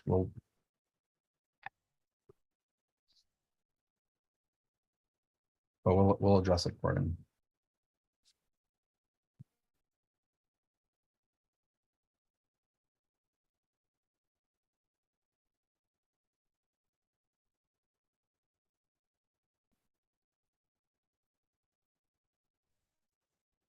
I don't think anybody called in. Nope. Again, how much time would you need? This is I believe, a quick turnaround. So, the board gives me, as soon as the board can hear it, I'm happy to accommodate. Can we do this for first January hearing? It's fine with me. Submission will be December 19th. Again, fine with me. If the board's okay with it, I'm happy. What's the January date? I'm sorry, it's 1/6, 5 and 6. Either 6th, so you're probably in the 7th since your continued hearing. Yeah. Unless you specifically want it on 7th, you have to request that. Whatever's easier for the board. Hmm? Whatever is easier for the board. The reason December is because we have lots of cases already lined up for December, so That's perfectly fine. No, that's actually, I have a question. No, we do need the response because that goes to the findings. Yeah. Yes, so we can Can't close. Yeah, sorry. Try. I appreciate it. Sorry. Okay. All right. Thank you all and have a good weekend. And Thank you very much. thank you. Okay, this concludes the public hearing for November 7th, 2024. Thank you, one and all.